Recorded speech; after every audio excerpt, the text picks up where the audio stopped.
She attended her millionaire ex's mother's funeral, and everyone stared at the child who looked exactly like him.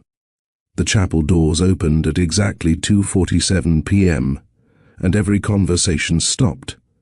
Not because someone important had arrived, the Vance family's wealthy friends had been filing in all morning, but because Shonda Voss walked through those doors holding the hand of a 5-year-old boy who looked exactly like Alistair Vance had looked 30 years ago.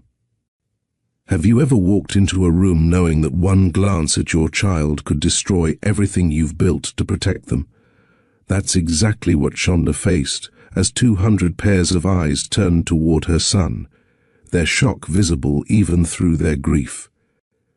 Before this day ends, a father will meet a son he never knew existed, and a mother will have to face whether keeping them apart was protection or just fear dressed up as love.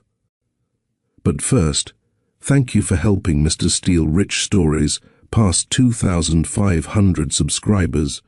Your support means everything. If stories about hidden children and family secrets move you, share this video right now with someone who needs to hear it.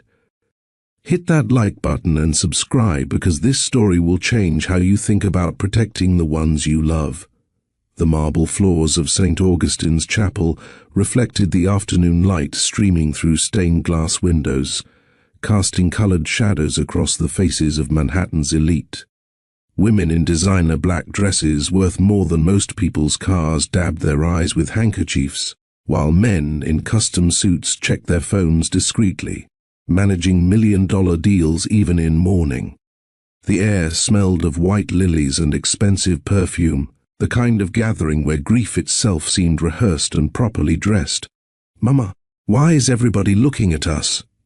The child's voice carried in the sudden quiet, his small hand tightening around Shonda's fingers. She knelt beside him, straightening his clip-on tie, the best she could afford from Target, bought yesterday when she'd made the decision to come.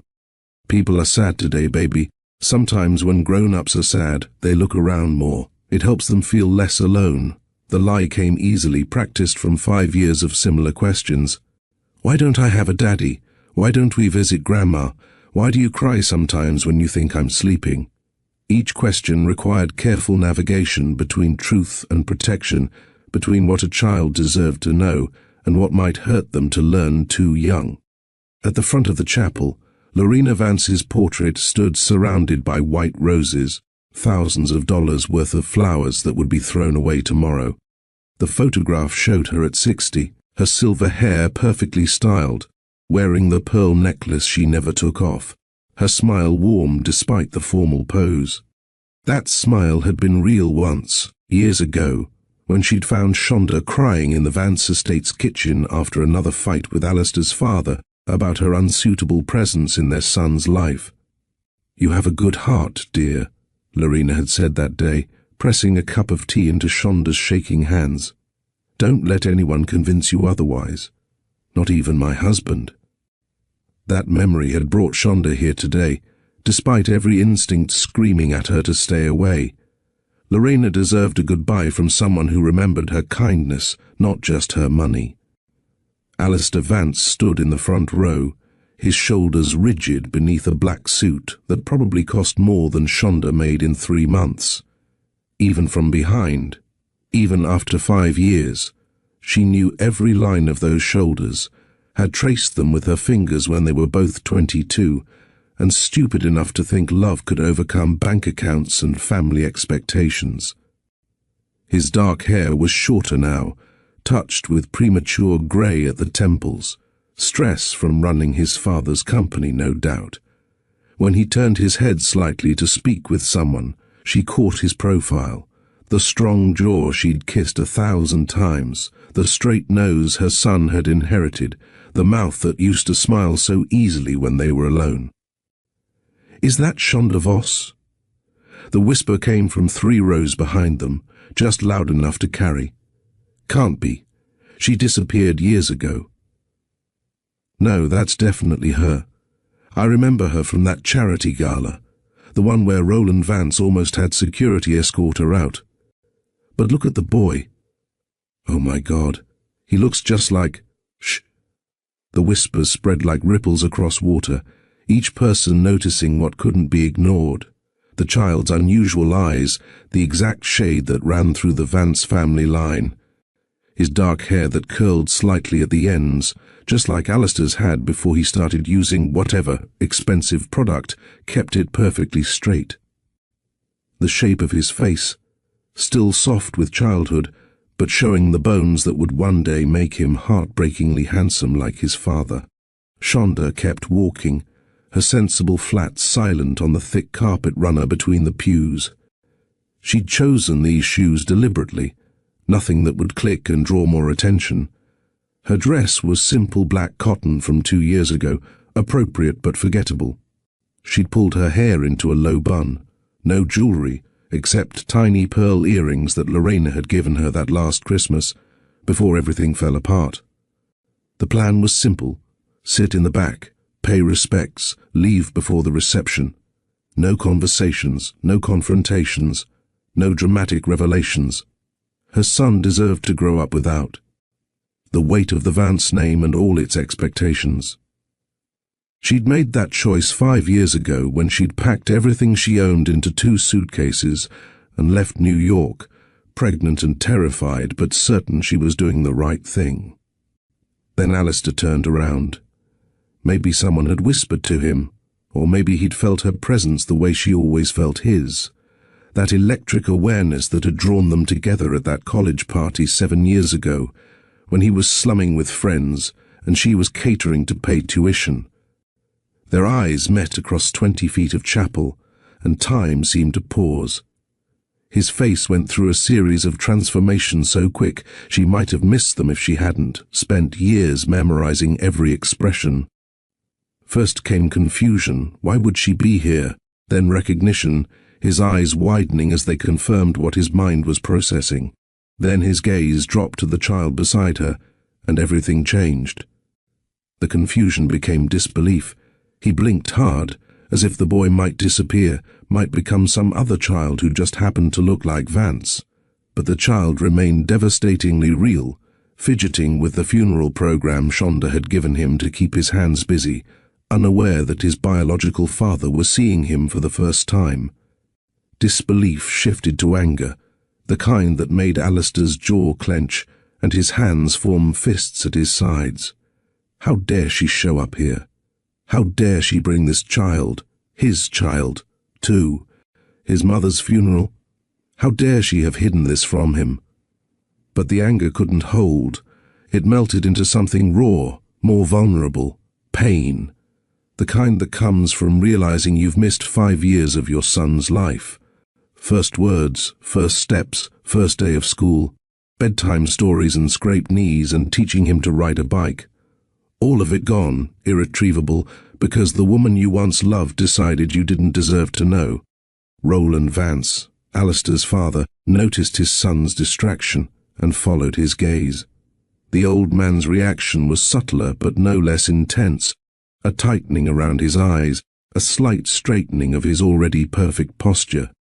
He placed a warning hand on Alistair's arm, his lips barely moving as he said something that looked like "not here, not now." Alistair's struggle was visible, every muscle tensing as he fought between what he wanted to do and what the situation demanded. For a moment, Shonda thought he might ignore his father, might stride down that aisle and demand answers in front of everyone. Their entire past balanced on that moment.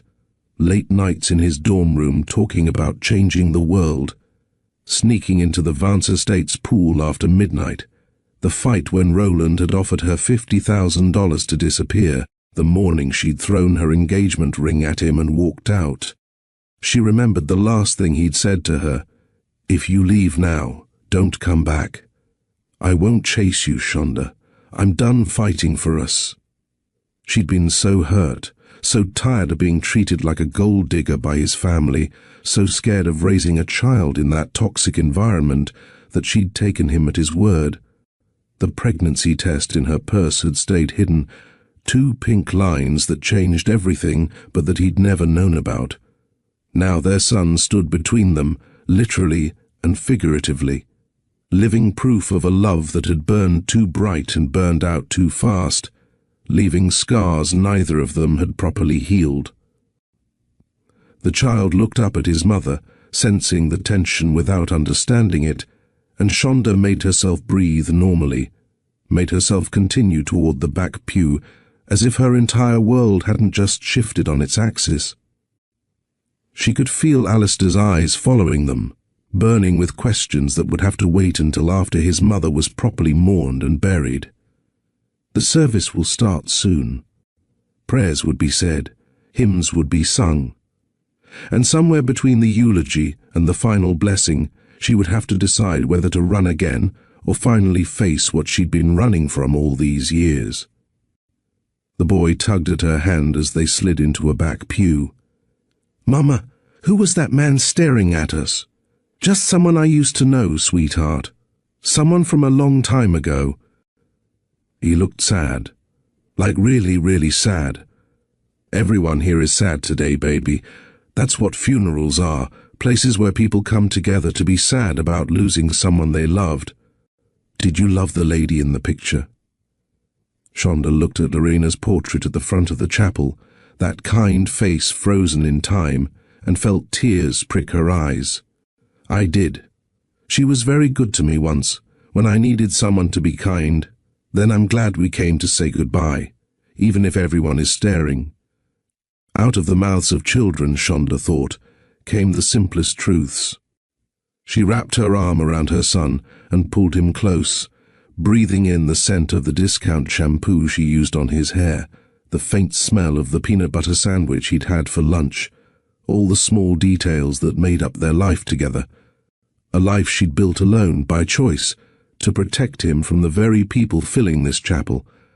But as the organ music began and the service started, as Alistair took his place beside his father, and the minister began speaking about eternal rest and God's mercy, Shonda wondered if she'd been protecting her son at all, or if she'd just been protecting herself from having to share him with the man who'd broken her heart and the family who'd never thought she was good enough. The answer, she suspected, was somewhere in between, and before this day ended, she'd have to face it. 7 years before that funeral, before the child existed, before everything fell apart, Shonda Voss was just another exhausted college student trying to balance textbooks with survival. The campus library stayed open until 2 a.m., and she'd claimed a corner table as her own, close enough to the outlet to charge her ancient laptop, far enough from the main entrance that no one bothered her when she ate the peanut butter sandwiches that served as dinner most nights. She worked the morning shift at campus grounds, the overpriced coffee shop where students ordered $7 lattes without blinking. Her scholarship covered tuition but nothing else, so she poured drinks for kids who spent more on coffee in a week than she spent on groceries in a month. Between shifts, she studied architecture, losing herself in blueprints and building codes, dreaming of designing homes for people who'd never have to choose between rent and textbooks. It was a Tuesday night in October when Alistair Vance first approached her table. She'd seen him around campus. Everyone knew the Vance heir, with his easy confidence and designer everything. But she'd never expected him to stop at her table, looking surprisingly desperate. "Hey, I'm really sorry to bother you, but my laptop just died and I have a presentation due at 8 tomorrow morning. Could I possibly borrow your charger for like 20 minutes? I'll bring it right back, I swear." Shonda looked up from her structural engineering textbook, taking in his expensive watch and perfectly styled hair. "You look like someone who owns a charger store. How do you not have a backup?" Instead of being offended, he laughed, a genuine sound that transformed his face from handsome to approachable. "Fair point. I usually do, but I lent it to someone and forgot to get it back. I'm Alistair, by the way. I know who you are." She unplugged her charger and handed it over. 20 minutes. I'm timing you. You're Shonda from campus grounds, right? You make that thing with the extra shot and the cinnamon that my roommate won't shut up about. Your roommate has good taste and too much money." He laughed again, taking the charger. "Also fair. Mind if I sit here?" The outlets on the other side don't work. That was how it started, with a borrowed charger and gentle teasing that neither expected to continue. But Alistair kept coming back. First, he returned the charger exactly 20 minutes later with a caramel macchiato from campus grounds, interest payment he'd called it. Then he started showing up during her study sessions, sometimes with his charger, sometimes forgetting it again. He'd bring her coffee that she hadn't asked for but somehow always needed, remembering that she liked an extra shot of espresso and just a touch of caramel, not too sweet. Their conversations started surface-level classes, professors, campus gossip. But late at night, when the library emptied except for the truly desperate, their walls came down. Alistair talked about the weight of being Roland Vance's only son, how every choice he made was measured against company stock prices and family legacy. "My father has my entire life mapped out," he told her one November night, spinning his pen between his fingers. Graduate summa cum laude, Harvard MBA, take over the real estate division by 30, CEO by 40. Marriage to someone from the right family, somewhere in there. 2 kids to carry on the name. "Sounds suffocating," Shonda said, not looking up from her sketches. "It is. What about you? What's your map?" She set down her pencil, considering. Graduate without drowning in debt. Get a job at a firm that actually builds things for normal people, not just penthouse suites. Maybe start my own company one day, designing affordable housing that doesn't look like concrete boxes. Help my mom retire before her knees give out completely from cleaning offices. Your mom cleans offices? Your family's offices, actually. 3rd floor of the Vance building, Tuesday and Thursday nights. At least she did until last month, when she switched to a different company. Better pay, slightly better hours. He went quiet at that, processing this connection he'd never considered. His mother had probably emptied his father's trash, while Alistair sat in board meetings planning developments that would price people like her out of their neighborhoods. "Does that weird you out?" Shonda asked, watching his face carefully. "No, maybe it should, but it doesn't. It makes me respect you more, actually. You're here on merit, not because your last name opened doors." Their relationship deepened through these moments of honesty.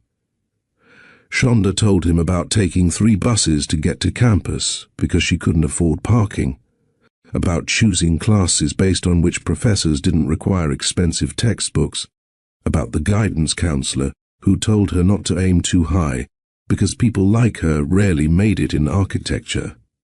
Alistair shared his own struggles, different but real. The panic attacks before board meetings where his father would critique every word, the loneliness of being surrounded by people who only saw dollar signs when they looked at him, the engagement his parents were already planning with the daughter of another real estate dynasty, a woman he'd met twice and felt nothing for.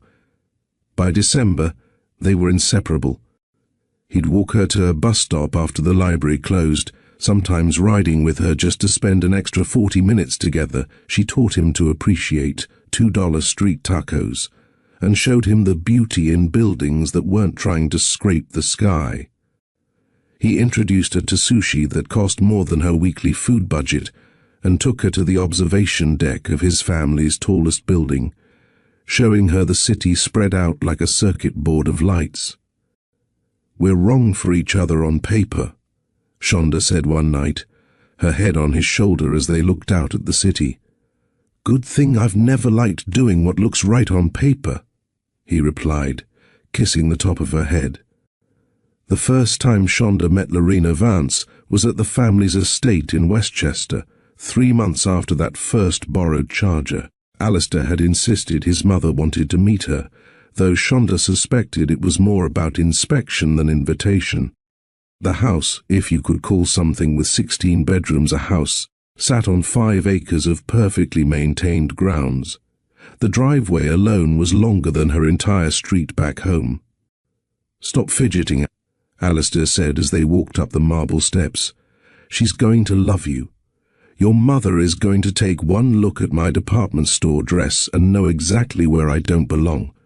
You belong wherever you want to belong. Easy for him to say. The housekeeper who answered the door wore clothes nicer than Shonda's best outfit. The foyer was bigger than her entire apartment, with a chandelier that probably cost more than her mother made in 5 years. Every surface gleamed with the kind of clean that came from hired help, not Saturday morning chores. Lorena Vance appeared like she'd been painted into the scene. Silver hair perfectly coiffed, wearing casual clothes that whispered rather than shouted their price tags. Movements graceful in the way of people who'd never had to rush for anything. "You must be Shonda," she said, her voice warm but careful. "Alistair has told me so much about you." The formal dining room was set for lunch with china that looked too delicate to actually use. Shonda sat carefully, terrified of breaking something worth more than her tuition. The conversation stayed polite and surface level until Lorena suddenly said, "Would you like to see the kitchen? I find formal dining rooms suffocating, don't you?" The kitchen, despite being the size of most people's entire homes, felt more human. Lorena dismissed the staff and made tea herself, her movements practiced and fond. "Tell me something about yourself that has nothing to do with my son," Lorena said, setting a cup in front of Shonda. Real china, but somehow less intimidating without the dining room's formality. "I sketch buildings," Shonda said, surprising herself with honesty. "Not just for my classes, I mean everywhere. I see structures in everything. The way light hits a fire escape, how shadows make ordinary buildings look extraordinary at sunset. I have notebooks full of drawings of places I want to design someday. May I see them?" Shonda pulled her sketchbook from her bag, embarrassed by its worn cover and coffee stains, but Lorena handled it like something precious, studying each page carefully. "This one," she said, stopping at a design for low-income housing that managed to include private gardens. "You have an eye for seeing what people need, not just what they can afford. Don't let life talk you out of using that gift. Most people lack vision. You don't. That's worth more than the right background." They spent 2 hours in that kitchen talking about art and buildings and the way cities could be more than just concrete and profit. Lorena showed her photos from her own youth, before Roland, before the money, when she'd wanted to be a painter. "I gave it up for all this," she said, gesturing vaguely at the estate. "Some days I wonder if I made the right choice. Don't let anyone make that choice for you, Shonda. Not even my son." Roland Vance arrived home as they were leaving the kitchen. Shonda recognized him from business magazines, silver fox handsome, with eyes that calculated property values in every glance. His suit probably cost more than her mother's annual salary. "You must be Alistair's friend from school," he said, the word friend carrying weight that suggested he knew exactly what she really was. His handshake was brief, professional, and dismissive. "Shonda is studying architecture, Roland," Lorena said, something protective in her tone. "How interesting. Such a challenging field, especially for someone without connections." His smile never wavered, but the message was clear: "You don't belong here." "Shonda's brilliant, Dad. Top of her class," Alistair said, his arm finding her waist. "Intelligence is certainly important, though success often requires more than just grades, doesn't it? The right partnerships, the right background. I'm sure you understand, Miss Voss." The way he said her last name made it clear he'd already researched her, knew about her mother's cleaning jobs, her father who'd left when she was 3, the apartment in the part of town his company was planning to gentrify. "I understand perfectly, Mr. Vance," Shonda replied, keeping her voice steady despite the burning in her chest. The interaction lasted maybe 3 minutes, but it set the tone for everything that followed. Roland Vance had decided she was temporary, a phase his son would outgrow, the kind of mistake young men made before settling into their real lives with suitable wives who brought the right names and connections. But for a while, none of that mattered. Spring arrived, and their relationship bloomed with it. Shonda's tiny studio apartment became their sanctuary, where Alistair could be more than just the Vance heir. They'd sit on her fire escape, sharing Chinese takeout from containers, planning a future that seemed possible in those moments. "When you have your own firm," Alistair would say, "I'll be your first investor." "With what money?" "I thought you were going to give it all away and become a teacher," she'd tease back, referring to one of his 3 a.m. confessions about what he'd do if the family name didn't weigh him down. They studied together for finals, her architectural models taking over his expensive apartment, while his business textbooks cluttered her tiny table.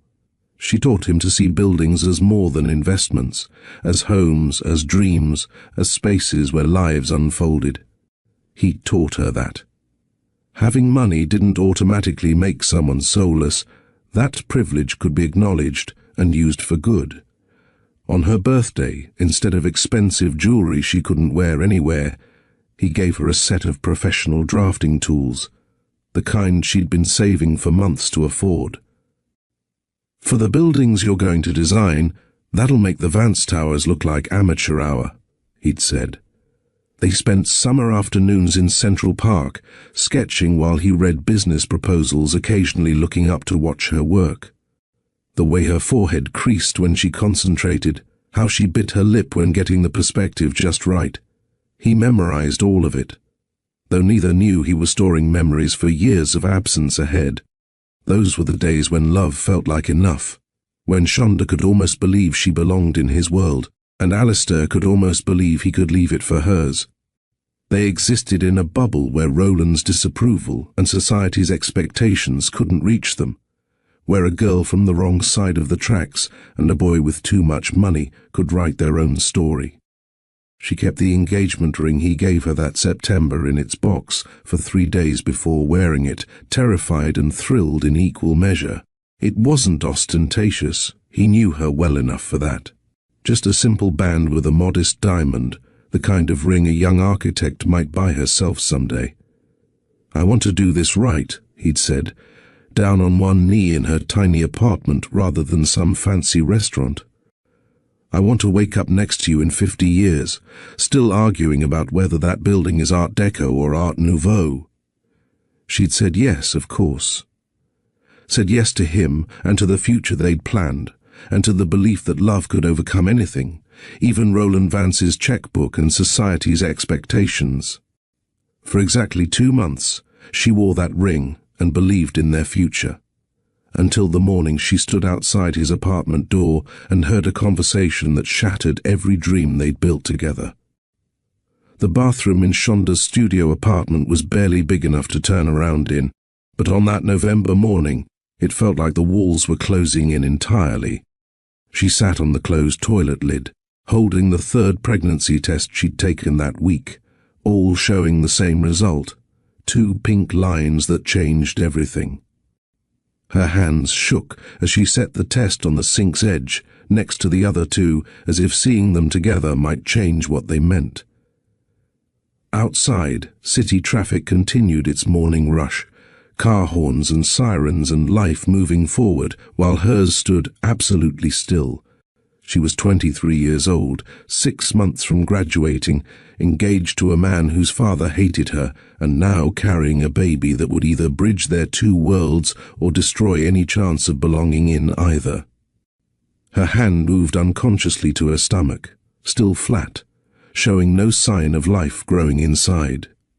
1,000 scenarios ran through her mind, telling Alistair, seeing his face light up or fall, watching Roland's calculated disapproval turn into active warfare. But underneath the fear, something else stirred, a fierce, protective love for this collection of cells that would become a person. "I don't know how this is going to work," she whispered to her belly, "but I promise you this. You will never be anyone's dirty secret. You will never wonder if you're wanted. And you will never, ever be just tolerated in your own family." She thought about Alistair's eyes, that unusual shade that photographers always commented on, and wondered if their child would inherit them. She imagined a little boy with Alistair's stubborn chin and her determination, or a girl with her creativity and his laugh. The image was so clear it hurt, This hypothetical child who would be perfect and loved and never have to choose between their parents' worlds because they'd create a new one together. The engagement ring on her finger caught the harsh bathroom light. 2 months of wearing it, and it still felt foreign, like she was playing dress-up in someone else's life. But the baby felt real in a way nothing else had. This was hers, theirs, a piece of both of them that couldn't be bought off or intimidated away. She stood up, legs steadier now, and wrapped the tests in toilet paper before throwing them in the trash. She'd tell Alistair tonight. He'd been working late all week, something about a new development his father was pushing through, but she couldn't wait any longer. He deserved to know. They'd figure out the rest together. That's what people in love did, right? By 7 that evening, Shonda stood outside Alistair's condo building, November wind cutting through her coat. She'd changed clothes 3 times, finally settling on the green dress he'd bought her for her birthday. The one that made her eyes look brighter, he'd said. Her hand kept moving to a purse where she'd put the most recent pregnancy test, wrapped in tissue like some fragile gift. The doorman recognized her by now, waving her through with a smile. "Mr. Vance is in, Miss Voss. Should I call up?" "No, thank you, David. He's expecting me," she lied, wanting to surprise him. She'd practiced her words on the subway ride. Over. "I have news. Big news. Life-changing news." Each version sounded either too dramatic or too casual for announcing you were carrying someone's child. The private elevator to the penthouse hummed quietly as it rose 23 floors.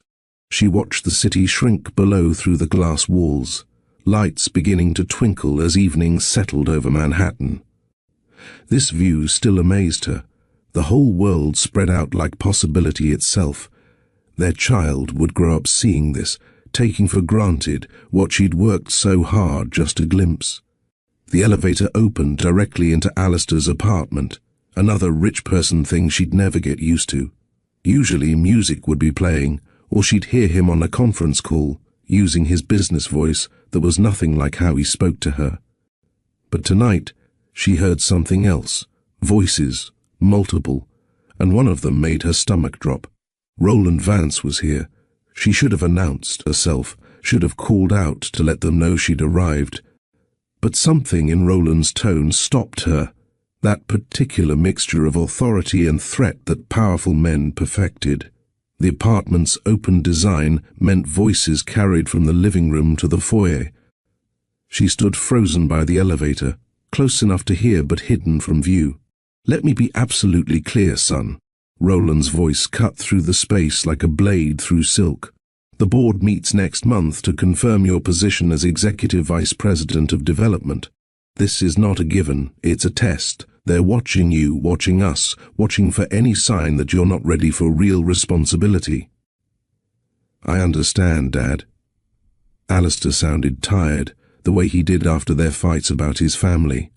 "Do you? Because your recent choices suggest otherwise. This girl, Shonda. Her name is Shonda, and she's my fiancée. She's a distraction you can't afford. The Hendersons' daughter is back from Switzerland. Cambridge MBA, her father owns the 3rd largest commercial real estate firm in the country. That's the kind of alliance that builds empires. I'm not marrying someone for their father's portfolio." Roland's laugh was cold, practiced. "You think this is about marriage? This is about survival. Our competitors are circling, waiting for any weakness. You show up to the board meeting with that girl, a nobody from nowhere, with nothing to offer but a pretty face and ambitious dreams she'll never achieve, and they'll eat you alive. She's graduating top of her class. She's brilliant. She's pregnant, isn't she?" The silence that followed felt like a held breath. Shonda's hand flew to her stomach protectively, even though there was no way Roland could know. Unless, had Alistair already told him? But no, she heard genuine confusion in Alistair's response. "What? No, why would you even—" "Because I've seen this before. These girls get their hooks in with sex and sentiment, then suddenly there's a baby and you're trapped. Tell me truthfully, if she showed up tomorrow claiming to carry your child, what would you do? Another silence, longer this time. Shonda pressed herself against the wall, needing to hear his answer, needing him to defend their love, their future, their unborn child he didn't even know about yet. I will handle it. Handle it how? I don't know, Dad. She's not pregnant. This is hypothetical. Nothing is hypothetical when you're Vance. Every scenario needs a plan. So I'll tell you what you do. You'd send her to Dr. Morrison's clinic upstate. Discreet, professional, problem solved. Or if she insisted on keeping it, there are documents, custody agreements, financial settlements. The child would be provided for, naturally, but at a distance. No claims on the family name, no disruption to your real life. My real life includes Shonda, for now. But when you're running this company, when you're married to someone who actually strengthens your position instead of weakening it, when you have legitimate heirs with the right bloodlines, you'll thank me for this conversation. You're asking me to choose. I'm telling you the choice has already been made. You can either accept it gracefully or learn the hard way that fighting me means losing everything. Your position, your inheritance, your future. I've built this empire for you, but I can just as easily hand it to your cousin Michael. He's been quite eager lately, and his engagement to the senator's daughter certainly helps his case. You wouldn't. Try me. End it with the girl by month's end, or I'll end your career before it starts. No dramatic scenes, no surprise pregnancies, no scandals. Just a clean break and a return to the path we've set for you. Shonda couldn't listen anymore. Her legs moved without conscious thought, carrying her back to the elevator. She pressed the button with shaking fingers, praying it would arrive before anyone discovered her. The word handle echoed in her mind, such a cold corporate term for what should have been joy. I would handle it. The elevator doors opened with a soft chime that sounded like an ending. She stepped inside, catching one last fragment of conversation. I understand, Dad, Alistair was saying. I'll handle everything. The descent felt endless. 23 floors of processing what she'd heard, of understanding that the fairy tale she'd let herself believe was just that, a story for children who didn't know how the world really worked. By the time she reached the lobby, her face was composed enough that David simply wished her a good evening, not noticing her world had just shattered. The November wind felt colder now, cutting through her coat and dress straight to her bones. She walked without direction, her feet carrying her automatically while her mind replayed every word. These girls get their hooks in, problem solved, legitimate heirs with the right bloodlines. Her hand found her stomach again, protective and possessive. Her child, their child, reduced to a problem requiring a solution, a scandal to be avoided, an inconvenience to be handled. And Alistair, the man who'd promised to love her forever, who'd knelt in her tiny apartment and sworn they'd build a life together. He'd said he understood. He'd said he would handle it. The pregnancy test in her purse felt like it weighed 1,000 pounds. She stopped at a trash can on the corner, pulling it out and staring at those 2 pink lines that had seemed like a beginning just hours ago. Now they looked like prison bars, trapping her between impossible choices. But as she stood there in the cold, one truth crystallized with absolute clarity. She would not let her child become Roland Vance's problem to solve. She would not watch Alistair choose his father's approval over their baby's existence. She would not raise this child in a family that saw them as a threat rather than a gift. She put the test back in her purse and started walking toward the subway. By the time she reached her apartment, she'd made her decision. By morning, she'd start planning her escape. She didn't answer Alistair's calls that night or the next morning.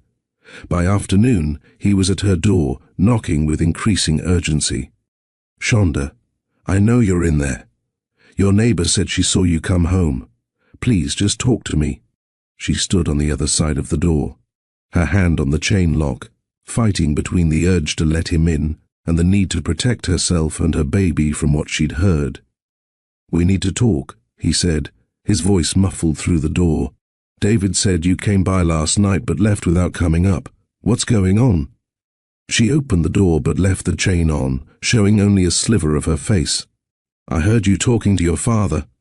His face went through several expressions: confusion, realization, then something that looked like panic. "Shonda, let me in. Let me explain." "Explain what? How are you going to handle me?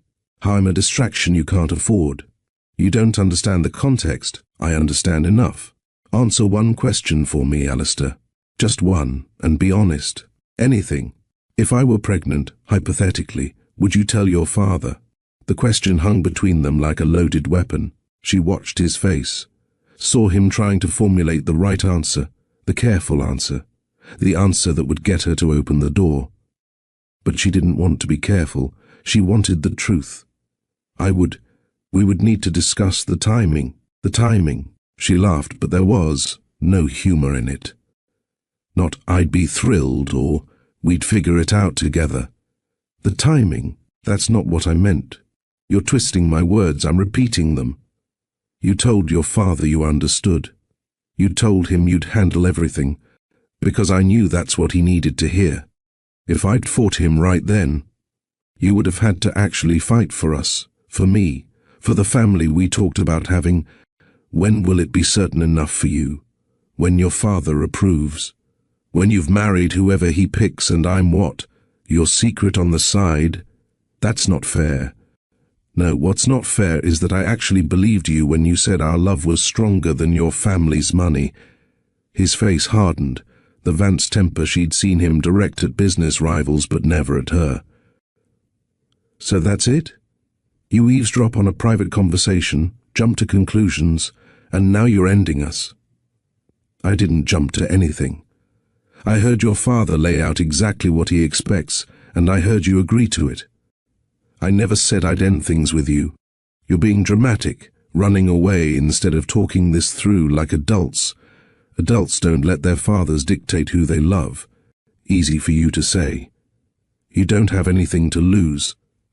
The words hit like a physical blow. She pulled the chain lock off and opened the door fully, needing him to see her completely as she said this. "You're right. I don't have a fortune to lose or a family name to protect. All I have is my self-respect and the knowledge that I deserve someone who would choose me without hesitation, without timing discussions, without needing to handle me. Take your ring back." She pulled the engagement ring off her finger and held it out. He didn't take it. "Keep it. Sell it if you need to. I'm not taking it back because this isn't over." "Yes, it is. Go be the son your father wants. Marry someone with the right bloodline. Have legitimate heirs. Build your empire. Just do it without me. If you walk away now, I won't chase you. I'm done fighting for someone who won't fight for us." Those words, the finality of them, almost broke her resolve. Almost made her tell him about the baby, about the test in her purse, about the future they'd already created together. But then she remembered his hesitation, his careful words, his promise to handle everything. "Then don't chase me," she said, closing the door in his face. She listened to him stand there for a long time, heard him start to knock again, then stop. Heard him lean against the door, heard what might have been a sob or just heavy breathing. Finally she heard his footsteps retreating down the hall, the elevator ding, and then silence. Only then did she let herself cry, sliding down the door to sit on the floor, one hand on her still flat stomach, the other pressed to her mouth to muffle the sounds of her breaking heart. 3 weeks later, Shonda's apartment was empty except for the furniture that came with it. She'd sold everything that wouldn't fit in 2 suitcases, including the engagement ring, which gave her enough money to start over somewhere else. She couldn't stay in New York. Too many memories, too much chance of running into Alistair or his family, too easy for Roland to find her if he decided she was a threat worth eliminating. Her mother had cried when she'd explained she was leaving, though Shonda kept the pregnancy hidden for now. Denise Voss had raised a practical daughter, and she understood running when staying meant drowning. "If you need to go, you go," she'd said, pressing emergency money into Shonda's hand that she couldn't afford to give. "But you call me every week, you hear? And when you're ready to tell me what you're really running from, I'll be here." Shonda had considered several cities: Boston, Philadelphia, Washington, D.C., anywhere far enough to make casual discovery unlikely, but close enough to get back if her mother needed her.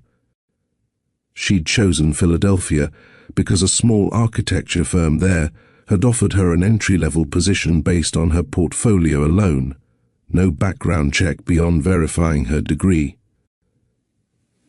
The pay was modest, the projects unglamorous, but it was a start. More importantly, it was anonymous. The hardest goodbye was to Marisol Carter, her friend from school who'd gotten her through calculus and structural engineering. They sat in their favorite coffee shop, not campus grounds, never there anymore, while Shonda explained what she could without explaining everything. "This is about Vance, isn't it?" Marisol wasn't asking. "Girl, everyone could see how you two looked at each other. What happened? His family happened. His father happened. Reality happened." Shonda stirred her coffee without drinking it. "I can't stay here, Marisol. I need distance to figure out my next steps. Philadelphia isn't that far. I can visit, right? Maybe, eventually. But I need you to promise me something. If anyone asks where I went, especially anyone with money and lawyers, you haven't heard from me. You don't know where I am." Marisol grabbed her hands across the table, understanding dawning in her eyes. "Shonda, are you in trouble? Does he know?" "He doesn't know anything, and I need to keep it that way. Just for a while. Just until I figure things out. You know I've got your back. Always. But promise me you'll stay in touch. Even if it's just a text every few weeks so I know you're okay. I promise."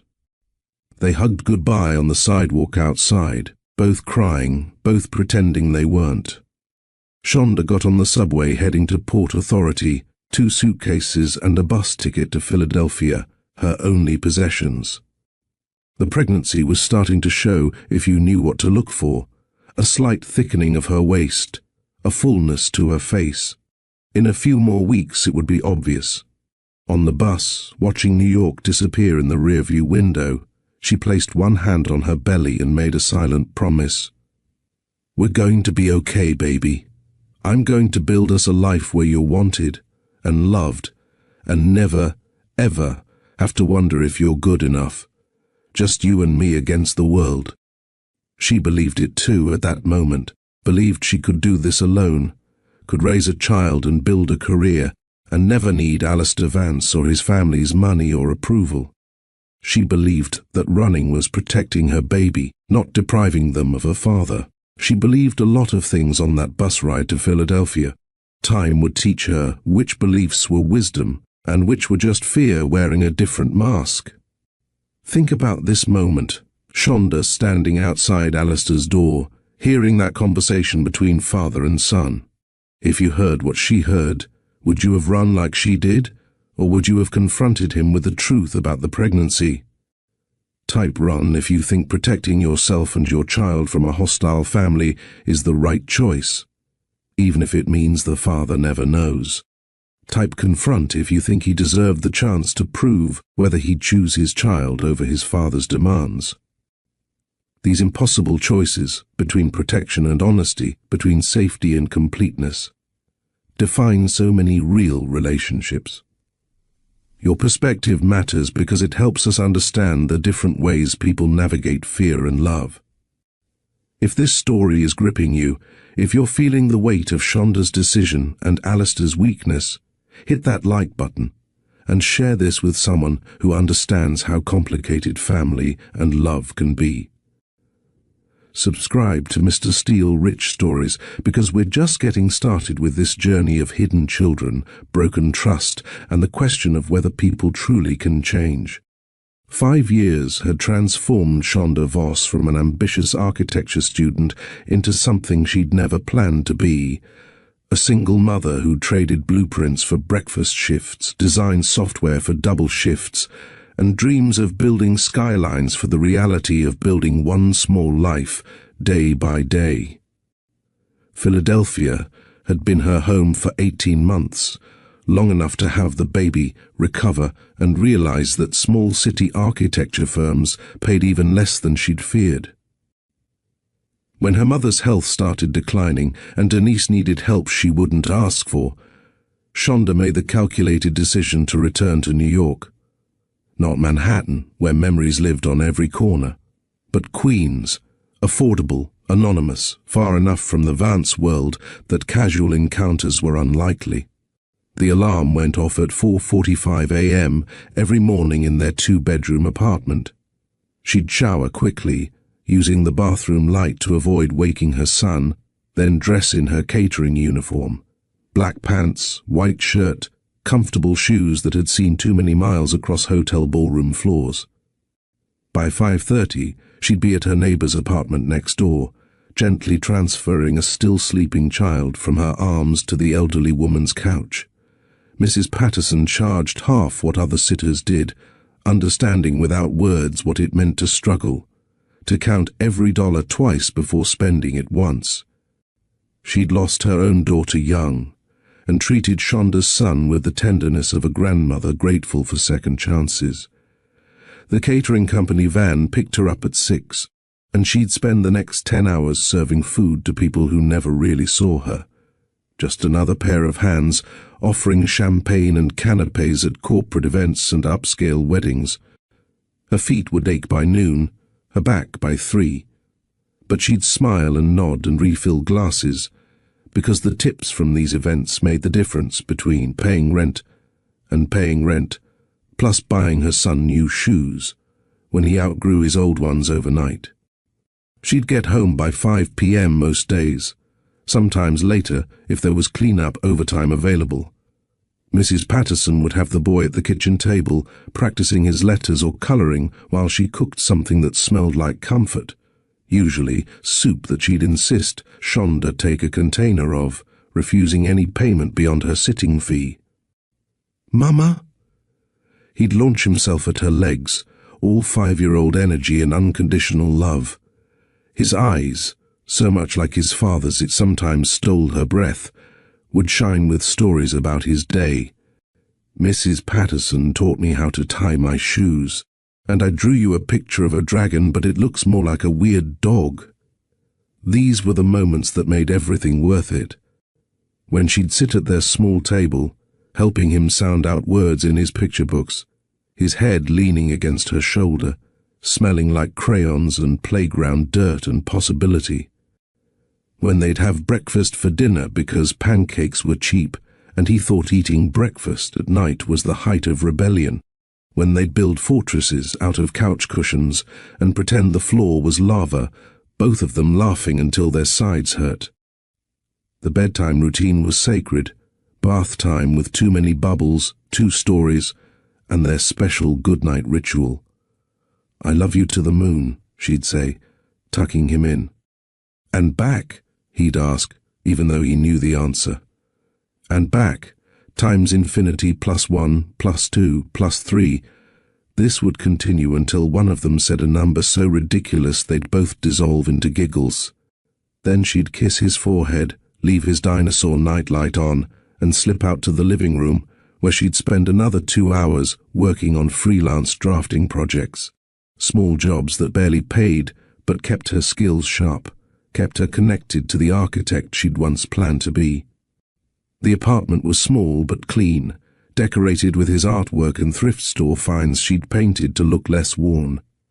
The refrigerator was covered in his drawings, wonky houses with too many windows, stick figures labeled me and Mama, sons with sunglasses that he insisted were cool sons, not regular sons. This was their life, careful, structured, held together by routine and determination and the fierce love she had for the boy who'd inherited his father's eyes, but hopefully her strength. Marisol Carter was the only friend from her old life who'd stuck around. Though stuck around wasn't quite accurate, since Shonda had cut contact during her Philadelphia years. When she'd moved back to Queens, she'd reached out tentatively, half expecting anger at the ghosting. But Marisol had just shown up with wine and takeout like no time had passed.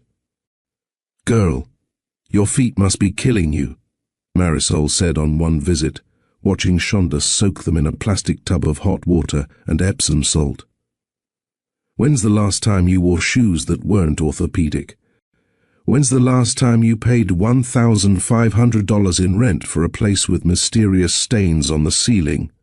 Shonda shot back, but she was smiling. "Fair point. But seriously, you can't cater forever.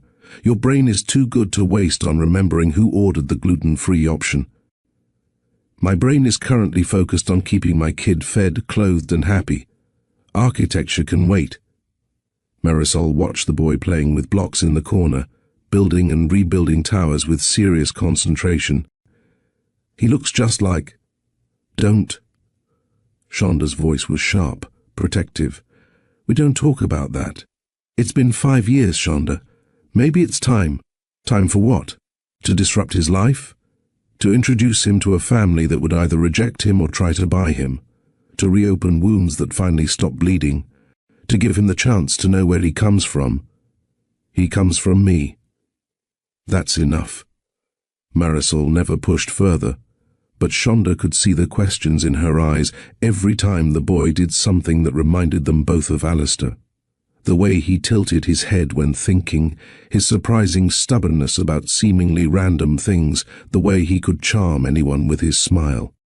The truth was, Shonda saw Alistair in their son every single day, and it was both a gift and a wound that never quite healed. The city wouldn't let her forget Alistair completely, no matter how hard she tried. His face appeared on business magazines at the grocery store checkout. Vance Enterprises announces record profits. His image gazed down from billboards advertising luxury developments she'd never afford, Vance Towers, where excellence reaches higher. Once, she'd been serving at a charity gala when he'd appeared on the massive screens around the room, giving a speech via video link about corporate responsibility and giving back to the community. She'd had to escape to the kitchen, hands shaking as she loaded another tray, while his voice echoed through the speakers talking about building a better future. The other servers had gossiped about him during break. Heard he's engaged to that pharmaceutical heiress. No, they broke up.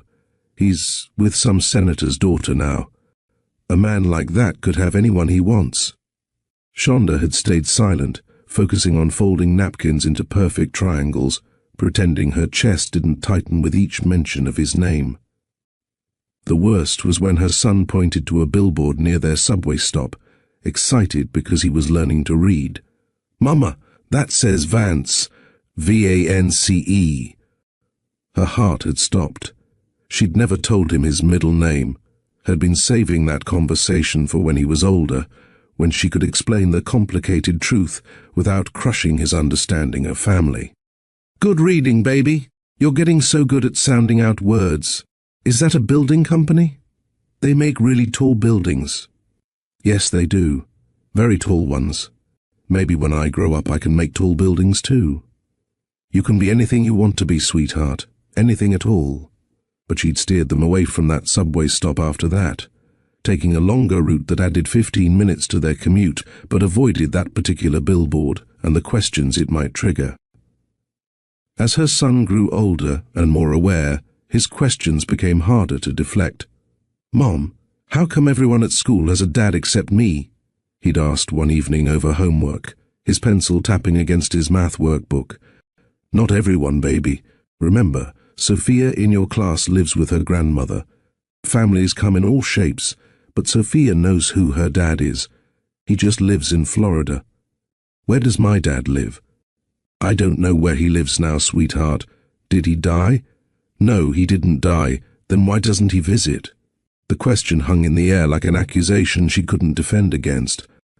How could she explain that his father didn't know he existed? that she'd chosen isolation over the risk of him being treated like an unwanted obligation. Sometimes adults make choices that don't make sense to kids. But what matters is that you are so loved. By me, by Mrs. Patterson, by Aunt Marisol. You have so many people who think you're amazing, but not my dad. I think if your dad knew you, he'd think you were amazing too. Then why doesn't he know me? It's complicated, baby. When you're older, I'll explain better. But for now, just know that none of this is your fault, and you are exactly who you're supposed to be. He'd accepted this for now, but she knew harder questions were coming. The older he got, the more he'd need real answers, not gentle redirections. The truth would have to come out eventually. She just hoped she'd find the right words when it did. Sometimes, late at night after he was asleep, she'd pull out her old sketchbook and find the drawings she'd done of buildings she and Alistair had talked about designing together. She'd trace the lines with her finger, remembering the dreams they'd shared, and wonder if she'd made the right choice, or just the safe one. It was a Thursday morning when everything changed. Shonda was setting up for a corporate breakfast, arranging fruit platters in perfect spirals, when someone had left the New York Times on one of the prep tables. She wasn't looking for it. She'd trained herself not to look for anything Vance-related, but the name jumped out from the obituary section like it was printed in neon. Lorena Vance, philanthropist and arts patron, dead at 67. Her hands stilled on the strawberries she'd been placing. Around her, the kitchen continued its morning chaos. Servers rushing, chefs shouting orders, the dishwasher clanging, but all she could hear was her own heartbeat. She picked up the paper with trembling fingers, reading quickly. Lorena Vance, wife of real estate mogul Roland Vance and mother of Alistair Vance, died Tuesday after a brief illness. She was known for her support of emerging artists and her work with literacy programs in underserved communities.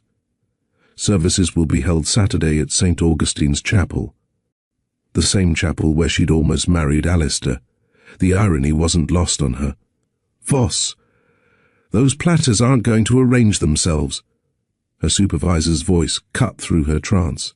She folded the obituary section and slipped it into her apron pocket, finishing her shift on autopilot. Lorena was gone, the one person in that family who'd seen her as more than an opportunist, who'd encouraged her dreams instead of dismissing them, who'd made her tea and talked about art and life and choices. The last time she'd seen Lorena was at that final Christmas party before everything fell apart. The older woman had pulled her aside, pressing a small wrapped box into her hands. For when you need to remember that you have value beyond what others assign to you, she'd said cryptically. Inside had been the pearl earrings Shonda still wore on special occasions, the only jewelry she'd kept from that time in her life. She touched them now through her uniform shirt, feeling their small weight against her earlobes. That night, after her son was asleep, Shonda sat on her couch with her laptop, reading every article about Lorena's death she could find. The funeral was in 2 days. Open to the public, though everyone knew public in the Vance world meant their version of public, people with the right clothes and the right names and the right bank accounts. Her phone lay beside her, Marisol's number pulled up but not dialed. She knew what her friend would say, "Don't go. It's not worth the risk." Or maybe, "Go. You need closure." The problem was, Shonda didn't know which advice she wanted to hear. One voice in her head, the protective mother voice, said she had no right to attend. She'd walked away from that family, chosen to raise her son alone rather than subject him to their judgment. Showing up now would be hypocritical, selfish, potentially dangerous to the careful life she'd built. But another voice, quieter but insistent, reminded her that Lorena had been kind when she didn't have to be.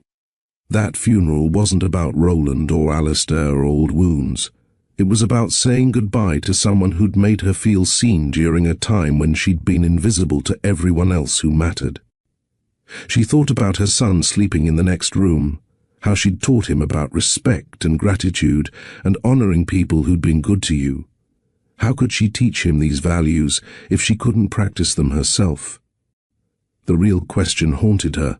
Was staying away protecting her son, or was it protecting herself? After 5 years, the answer was getting harder to distinguish. She closed the laptop and picked up the obituary she'd saved, running her fingers over Lorena's photograph. The woman smiled back at her, that same warm expression she'd worn when she'd said, "You have an eye. Don't let life talk you out of using it." "I never became the architect you thought I could be," Shonda whispered to the photographer, "but I became a mother. I think you would have understood that choice." But would Lorena have understood keeping her grandson a secret? Would she have approved of Shonda's decision to raise him in Queens instead of letting him know his heritage? These questions had no answers now, just the hollow ache of wondering what might have been different if Lorena had known. By midnight, she'd made her decision. She would go to the funeral, and she would take her son. Not to create drama or reveal secrets, but to pay respects to a woman who'd shown her kindness when the rest of the world had shown her its back. She pulled her one black dress from the closet, the same one she'd worn to job interviews and school presentations, simple and appropriate and invisible. It still fit, mostly, though her body had changed since carrying her son, becoming softer in some places, stronger in others. Her son had a small suit from the thrift store bought for a cousin's wedding last year. The pants were slightly short now. He was growing so fast, but with the jacket buttoned, no one would notice. Or at least she hoped they wouldn't notice. The Vance crowd noticed everything. She made a plan, strategic and careful like all her plans these days. Arrive after the service started, when everyone would be seated and facing forward. Sit in the back, closest to the exit. Leave during the final hymn, before people started mingling. No receiving line, no reception, no chance meetings in the parking lot. She would say her goodbye to Lorena and leave before Alistair could get close enough to ask questions, close enough to hurt her all over again. It was a good plan. Solid, safe. But as she lay in bed that night, unable to sleep, she wondered what would happen if her son inherited more than just his father's eyes. What if he'd inherited that Vance stubbornness too? What if he asked questions she couldn't deflect? What if someone recognized him for what he was, not just a boy who looked like Alistair, but Alistair's son? The ceiling stared back at her in the dark, no answers written in its water stains and cracks. Tomorrow she'd have to be stronger than she'd been in years. Tomorrow she'd walk back into a world that had rejected her, holding the hand of the child they'd never wanted to exist. "Give me strength, Lorena," she whispered into the darkness. "Just one more time. Help me be brave enough to do the right thing." She touched the pearl earrings on her nightstand, the last gift from a woman who'd believed in her when no one else had.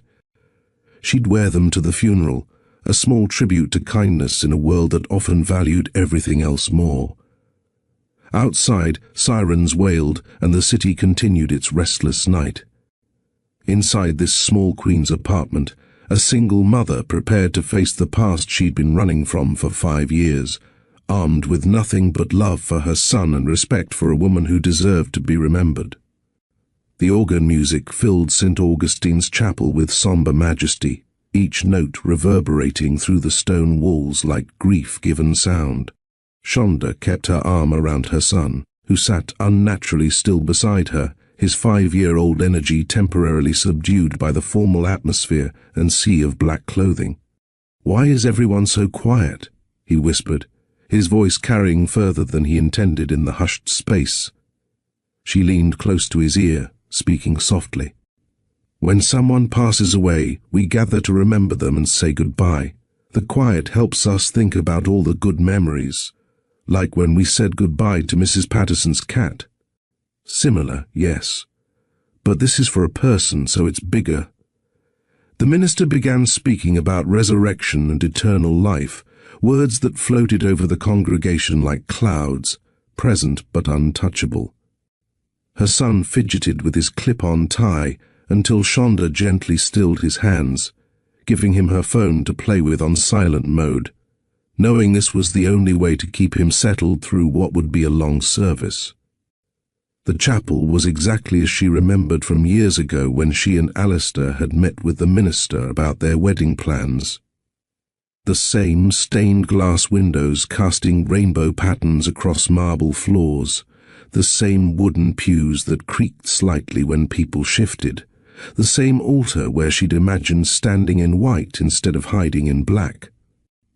From her position in the back, she could see the family in the front rows. Roland sat rigid as a statue, his grief invisible behind perfect posture. Alistair was beside him, shoulders slightly hunched in a way that made him look younger, more vulnerable than the confident executive on billboards. Other relatives filled the surrounding pews, cousins and aunts and business partners who were practically family, all maintaining that careful balance between showing appropriate sorrow and preserving dignity. The eulogies began with Roland's business partner, a silver-haired man who spoke about Lorena's grace at charity galas, and her ability to remember everyone's names at company events. He told a story about her organizing a fundraiser that raised $3 million for the Metropolitan Museum, as if the dollar amount was the measure of her worth. Next came a woman from Lorena's book club, who talked about her love of Russian literature and her insightful comments during their monthly meetings. She mentioned Lorena's generous hosting and the way she always served tea in actual china, never paper cups, details that painted a picture of refined elegance but revealed nothing of the woman's heart. A cousin spoke about family holidays at the Vance estate, the perfectly decorated Christmas trees and elaborate dinner parties, where Lorena orchestrated every detail like a conductor leading a symphony. Each story was polished, appropriate, entirely focused on the public persona rather than the private person. The minister introduced each speaker with practiced formality, and Shonda found herself growing frustrated with these surface-level remembrances. Where were the stories about Lorena's kindness to people who couldn't benefit her? About her quiet doubts regarding the world she'd married into, about the woman who'd made tea for a crying girl in her kitchen and told her she had value beyond what others assigned. Her son tugged at her sleeve. "Mama, they're talking about fancy parties. Was the nice lady fancy?" "She could be fancy when she needed to be," Shonda whispered back.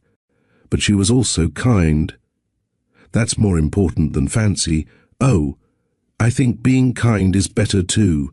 From the mouths of children, she thought, came the truths adults spent entire eulogies avoiding. When Alistair rose to speak, the atmosphere shifted. Even from the back, Shonda could feel the congregation's attention sharpen. Here was the grieving son, the heir, the one whose pain mattered most in this gathering of calculated sorrows. He approached the podium slowly, taking a moment to compose himself before speaking. When he finally looked up, his eyes swept across the crowd, pausing for just a moment when they reached the back rows, though she couldn't be sure if he'd seen her specifically or was just taking in the full room. "My mother," he began, then stopped, clearing his throat. "My mother lived in two worlds. There was the Lorena Vance you all knew, the hostess, the philanthropist, the woman who could make small talk with anyone and make them feel like the most important person in the room. But there was another version of her, one that few people got to see."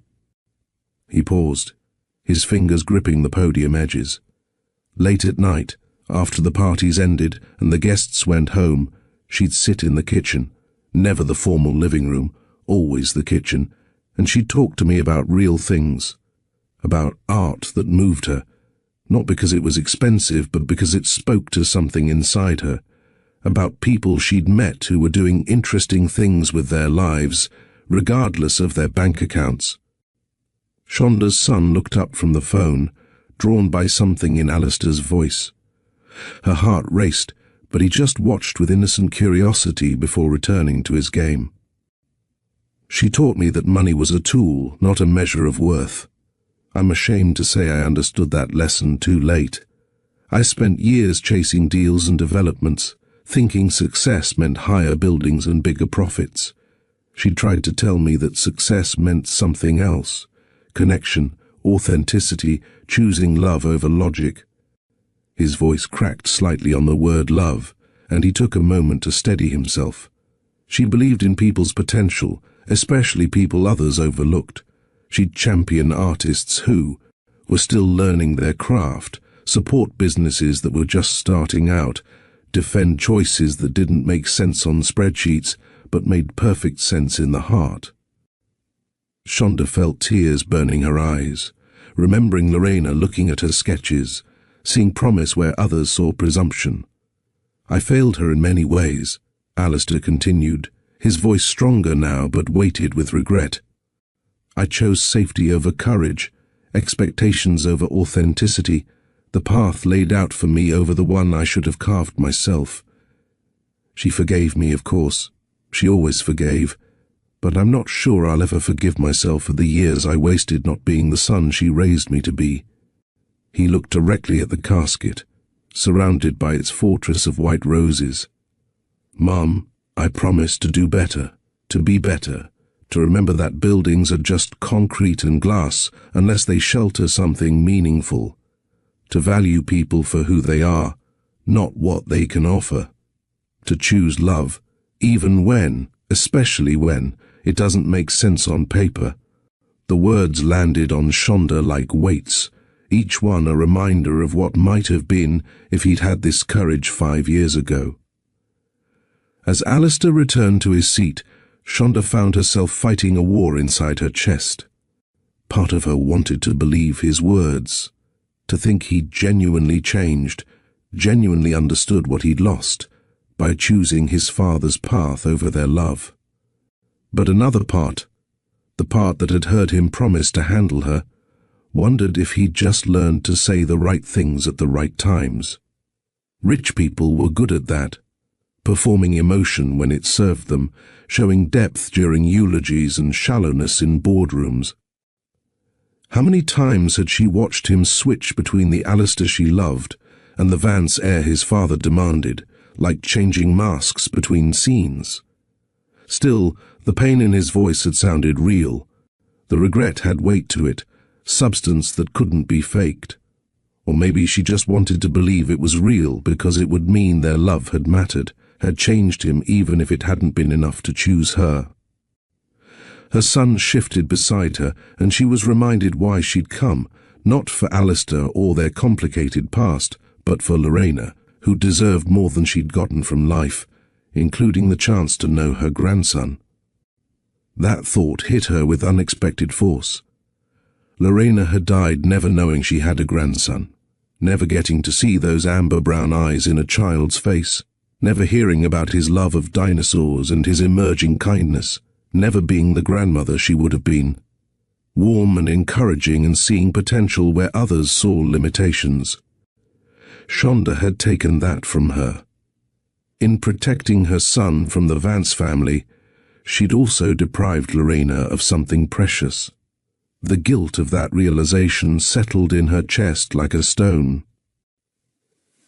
The service continued with more prayers and hymns. Shonda's mind drifted to another kitchen conversation with Lorena, this one from the summer before everything ended.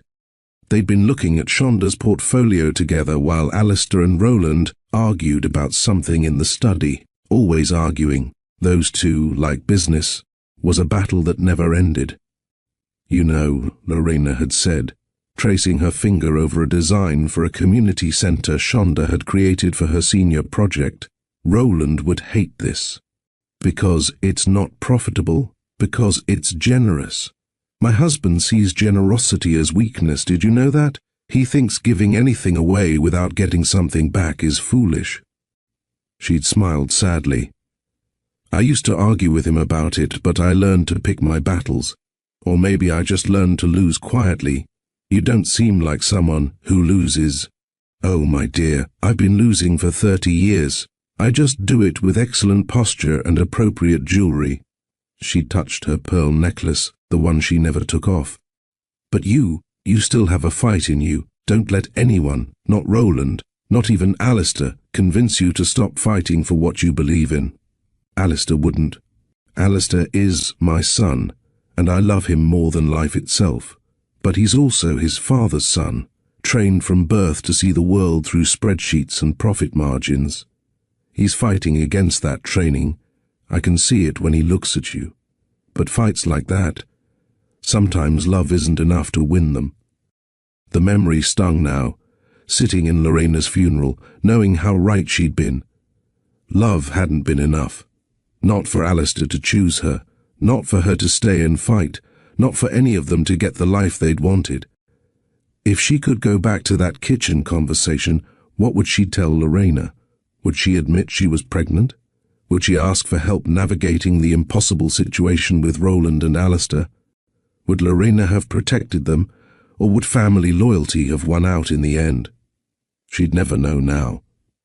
Another loss to add to the collection.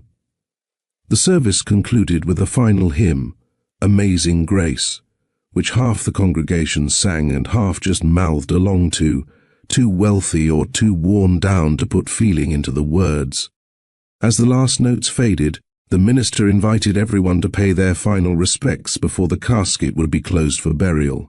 A line formed, people moving slowly past the open casket, some touching the edge briefly, others simply nodding before moving on. Shonda knew she should leave now, while everyone was distracted, while she could still slip out unnoticed. But her son had put the phone down and was watching the procession with serious eyes. "Mama, are they saying goodbye?" "Yes, baby, to the lady who was nice to you, the one whose house you visited."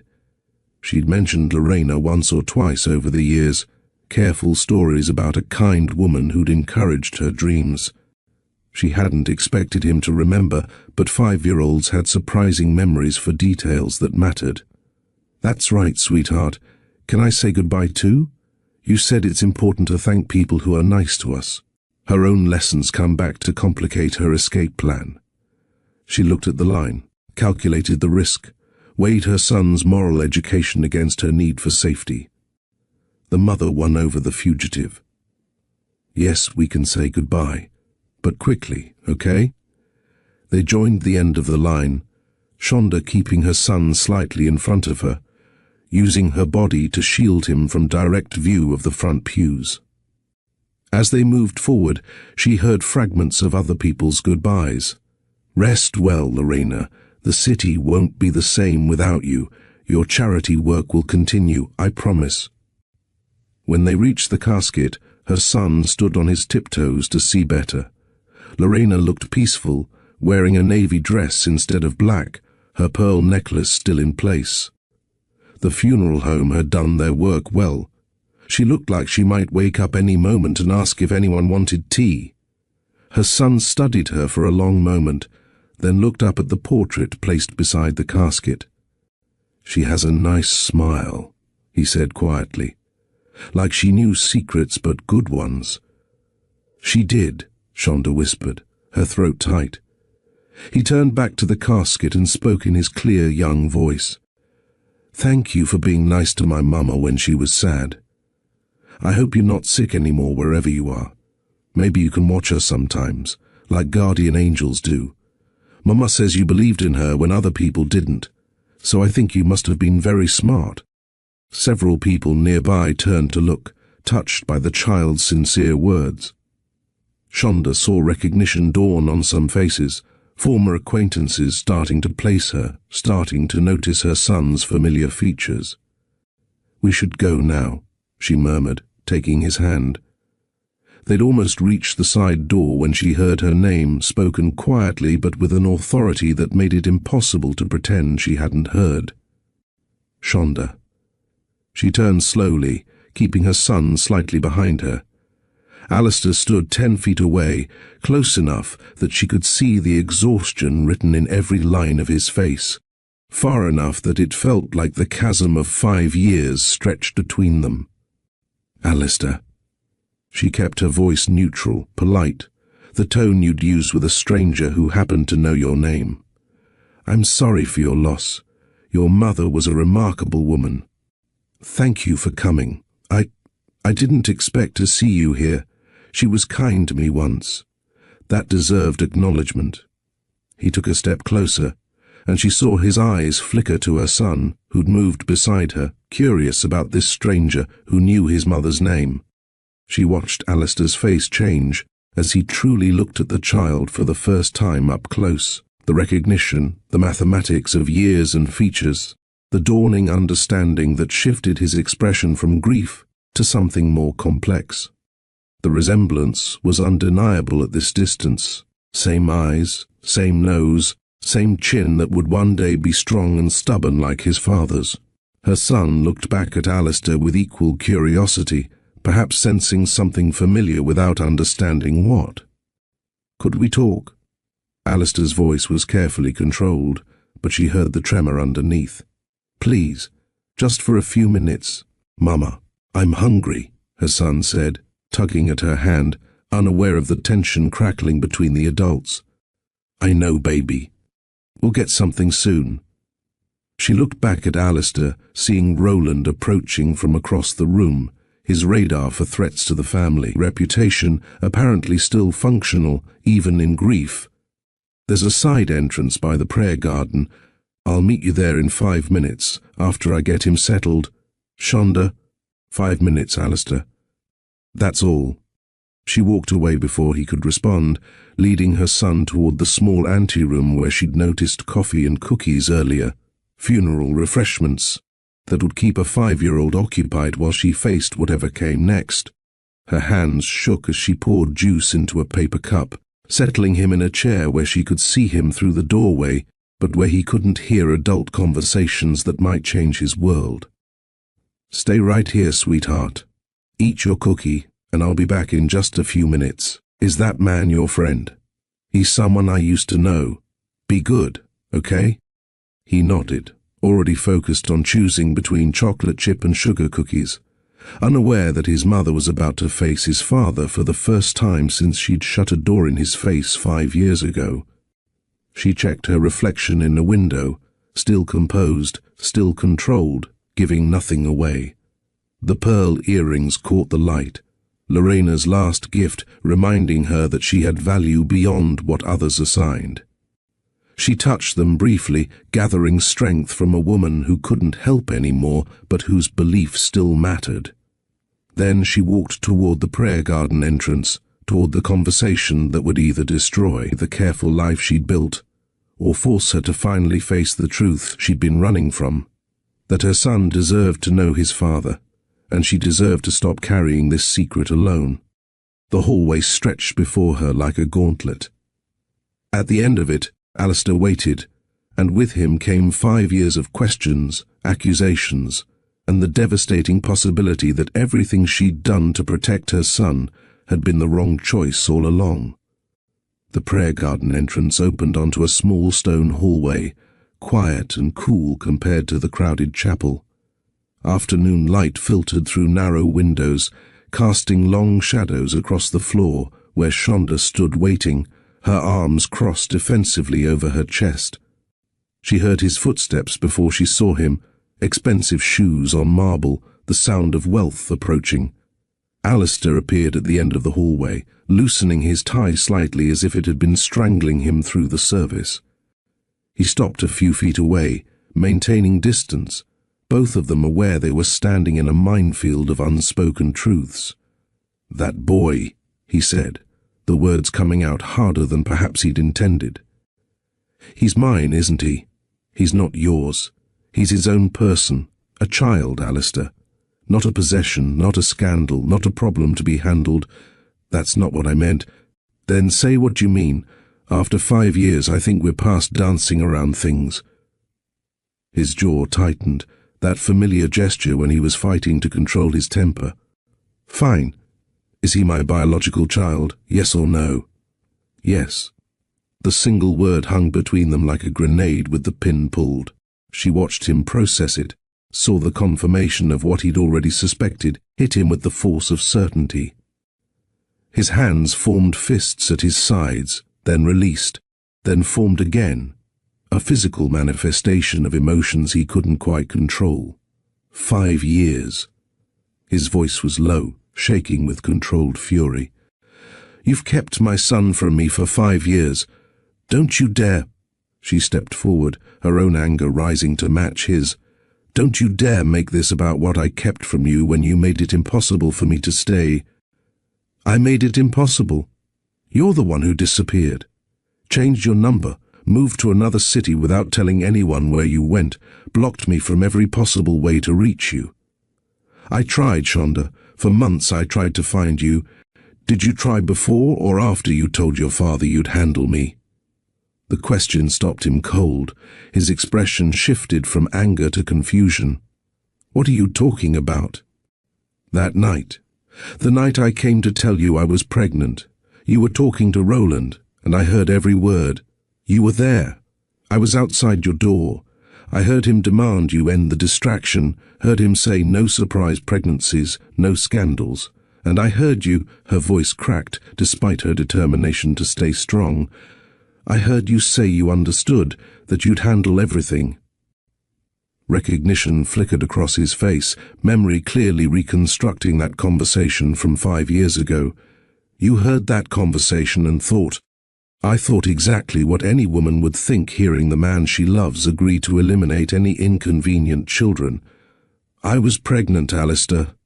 Standing in your hallway with a positive pregnancy test in my purse, rehearsing how to tell you we were going to be parents, and I heard your father reduce our baby to a problem, and you promised to solve it." "I didn't know you were pregnant." His voice was barely above a whisper. "Would it have mattered? You'd already agreed to end us. That's not. I wasn't agreeing to end us. I was buying time, telling him what he needed to hear so I could figure out how to protect you, protect us, by promising to handle me like a business liability." He ran his hands through his hair, the perfect styling from this morning completely destroyed. "I was weak. I was scared. I thought if I could just get him to back off, I could find a way to keep both, my position in the company and you. I was wrong, clearly, but I never meant. When I came to your apartment the next day to tell you everything, to give you a chance to explain, you asked if I was pregnant. You hesitated when I asked if you'd tell your father. That hesitation told me everything I needed to know. I hesitated because I was processing. You ambushed me with a hypothetical question about a situation I'd never considered, and I was trying to think through the implications. The implications of your child existing? The fact that you needed to think about it at all proved I made the right choice leaving. The words hung between them, sharp and cutting. Shonda felt tears threatening but refused to let them fall. She'd cried enough over Alistair Vance 5 years ago. She wouldn't give him more tears now. I was pregnant, she said clearly, her voice steady despite the emotion churning inside. I was carrying your child, and I heard you promise your father you'd handle it. What was I supposed to think? That you'd suddenly grow a spine and choose us over his approval? You were supposed to talk to me. You were supposed to give me the chance to step up instead of making the decision for both of us. I gave you a chance. I asked you directly what you'd do, and you hesitated. That hesitation was your answer. She took a shaky breath, forcing herself to articulate what she'd carried for 5 years. Do you know what it's like to be pregnant and terrified? To know you're carrying a life that half the world will see as a mistake? I couldn't raise my baby around people who thought he was a problem. That needed solving. I couldn't watch your family treat him like I'd been treated, tolerated at best, eliminated at worst. My mother wouldn't have. Your mother was one person in a family full of Rolands. One kind voice doesn't drown out a chorus of judgment. And your hesitation that day told me you weren't strong enough to stand between our child and that chorus. So I made myself strong enough for both of us. By running away, by choosing my child over everything else, over you, over the life I'd imagined, over the desperate hope that love would somehow be enough. I chose him, and I'd make that same choice 1,000 times over. Tears were streaming down her face now, but her voice stayed steady. You want to know where I've been? Working double shifts to afford a safe neighborhood, taking buses to save money so I could buy him decent clothes, wearing the same black dress to every event because I can't afford more than one, explaining to my son why he doesn't have a father without telling him his father's family would rather he didn't exist. That's where I've been, Alistair. Where have you been? Looking for you. His voice broke on the words. For the first 6 months, I hired investigators. I called every mutual friend we had. I went to your mother's new workplace until she threatened to call security if I didn't leave her alone. I checked every architecture firm in 3 states. You vanished like you'd never existed. Good. That was the point. The point was to torture me, to punish me for one conversation you overheard and misunderstood. I didn't misunderstand anything. Your father laid out exactly what he expected, and you agreed. That's not misunderstanding. That's hearing the truth you didn't want me to know. He leaned against the wall, the fight seeming to drain out of him. You're right.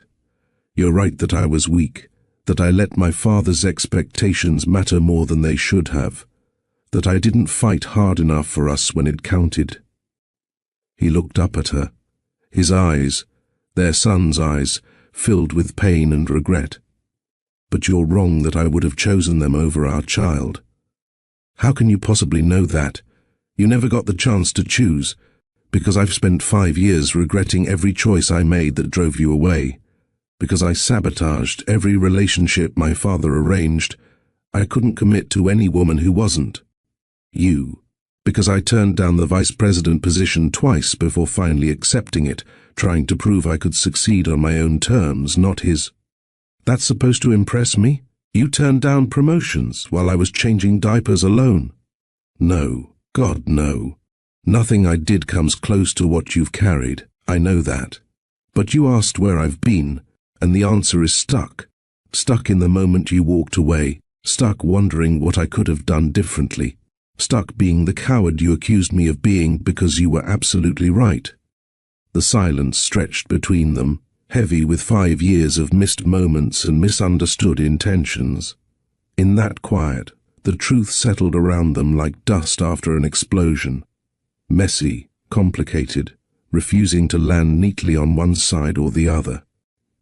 They'd both been acting from hurt. Both made choices rooted in fear rather than faith. Shonda had heard a conversation and assumed the worst because she'd been conditioned to expect rejection from his world. Alistair had given his father empty promises because he'd been conditioned to manage situations rather than confront them directly. Neither was fully innocent. Both had let pride speak louder than vulnerability, had chosen assumptions over communication, had built walls instead of bridges. The 5 years between them weren't just his fault or hers, they belonged to both of them equally. A shared failure born of pain and poor timing, and the fundamental inability to trust that love could survive the weight of their different worlds.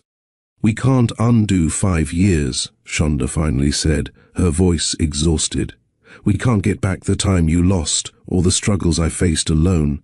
The past is done, and arguing about who was more wrong doesn't change anything. So what do we do now? I don't know. I came here to say goodbye to your mother, not to blow up my son's entire existence. Our son. She flinched at the possessive pronoun. Biologically, yes. But he doesn't know you. You're a stranger who happens to share his DNA. Then let me stop being a stranger. What's his name? Alistair asked, his voice gentler now. I heard him call you Mama, but I don't know his name. She hesitated, knowing this detail would hurt him. Knowing it would make everything more real, more immediate. His name is Isaac. Isaac.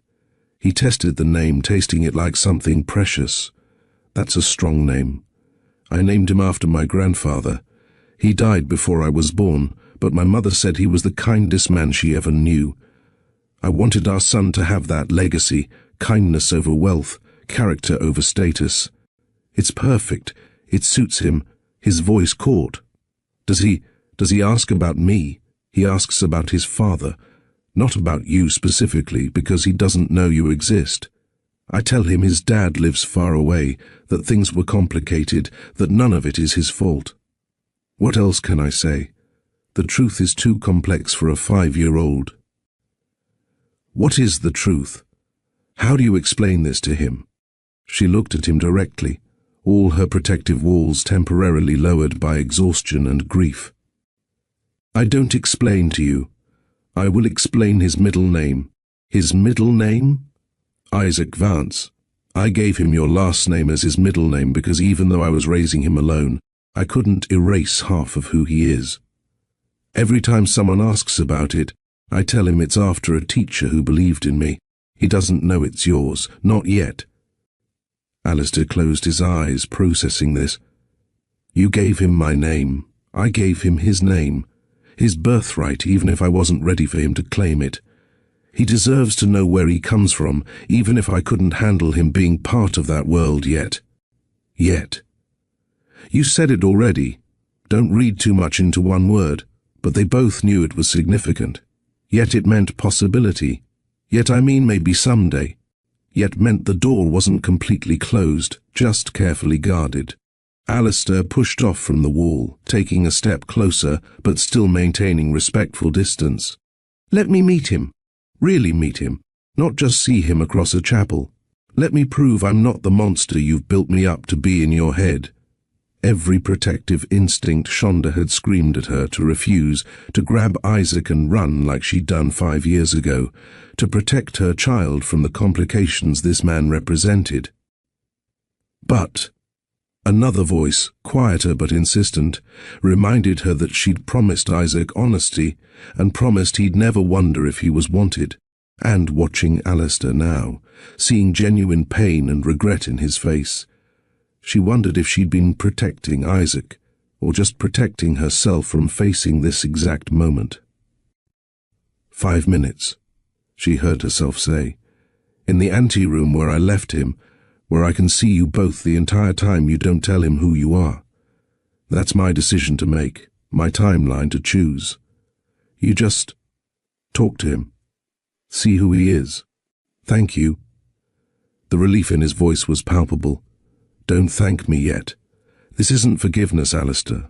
This isn't us getting back together or you suddenly getting custody or any fantasy you might be building in your head. This is one conversation with a 5-year-old boy who has no idea his entire life might be about to change. I understand. Do you?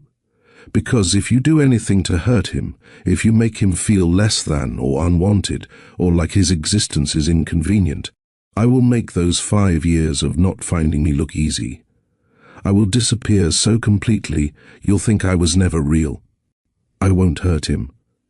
I swear on my mother's memory, I won't hurt our son. She studied his face, looking for the lie, the manipulation, the corporate executive who knew exactly what to say to close a deal. But all she saw was a man who'd just buried his mother and discovered he was a father in the same afternoon, drowning in grief and shock and desperate hope. 5 minutes. That's all I'm promising.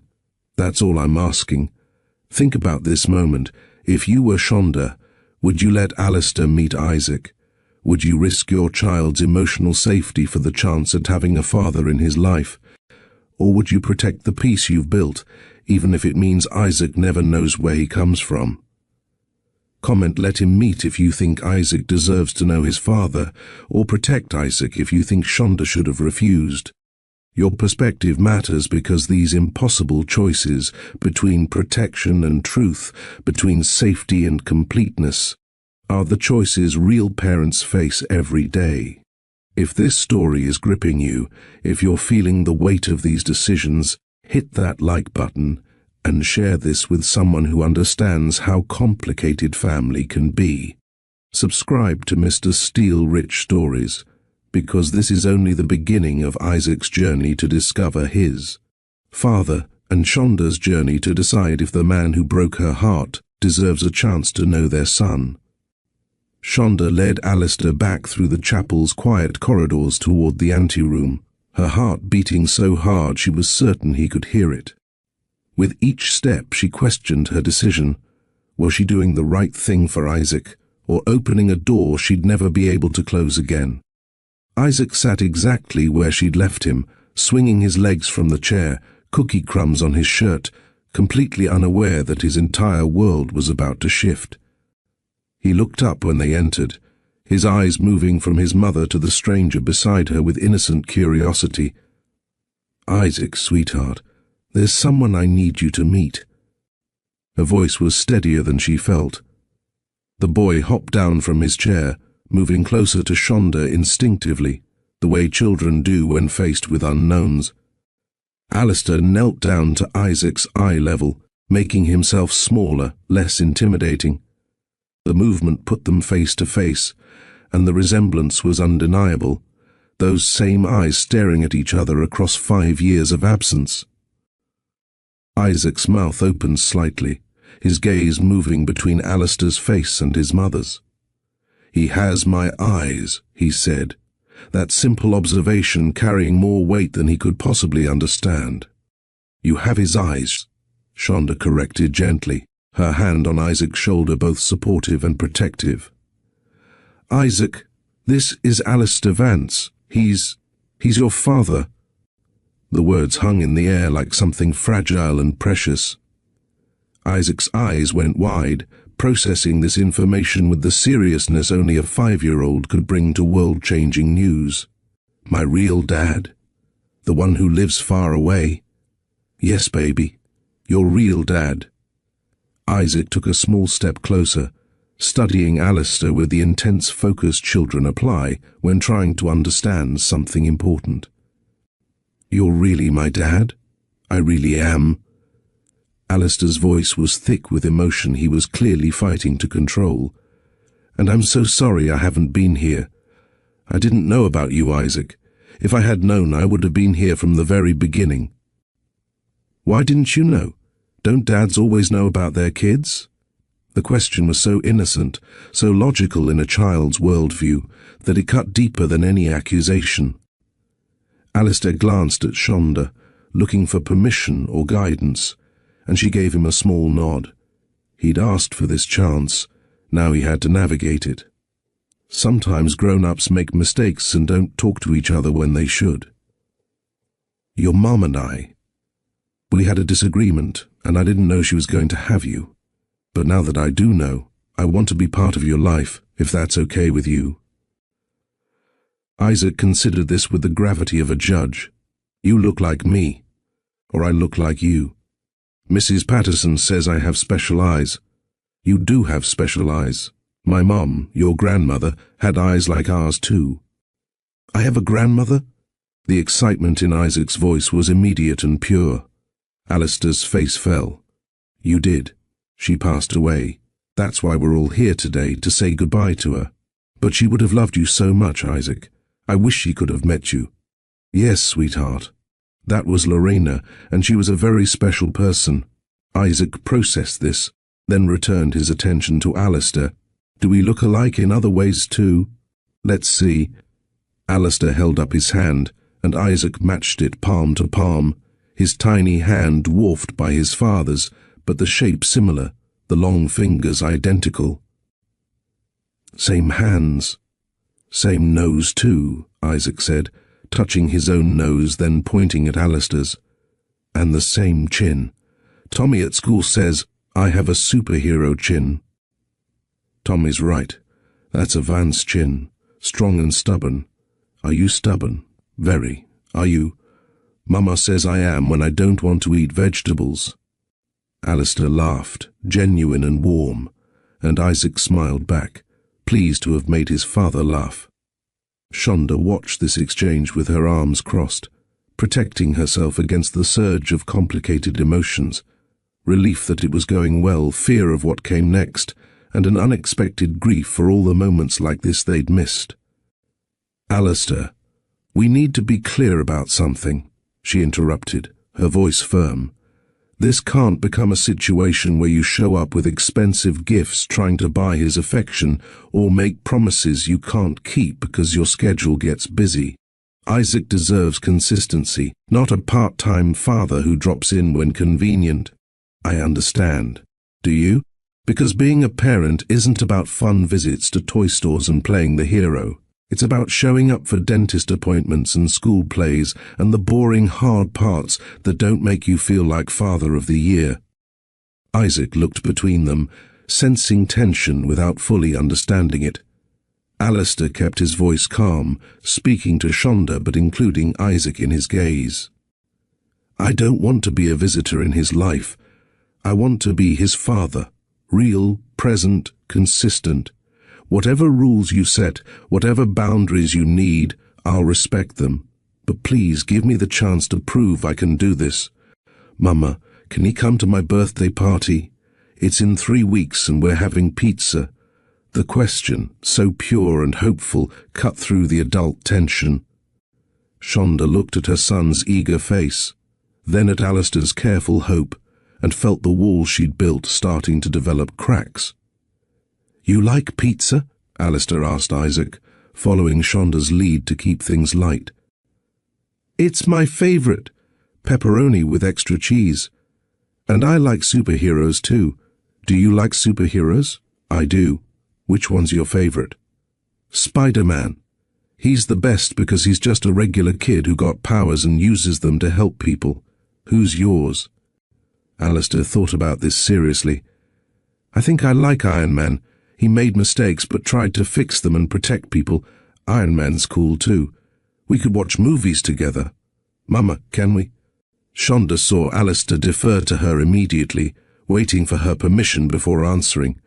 That small gesture, acknowledging her authority as the parent who'd been there all along, meant more than grand declarations. Maybe. If your dad, if Alistair, proves he can keep showing up, we can talk about movie nights. I'll show up, Alistair said, speaking to both of them.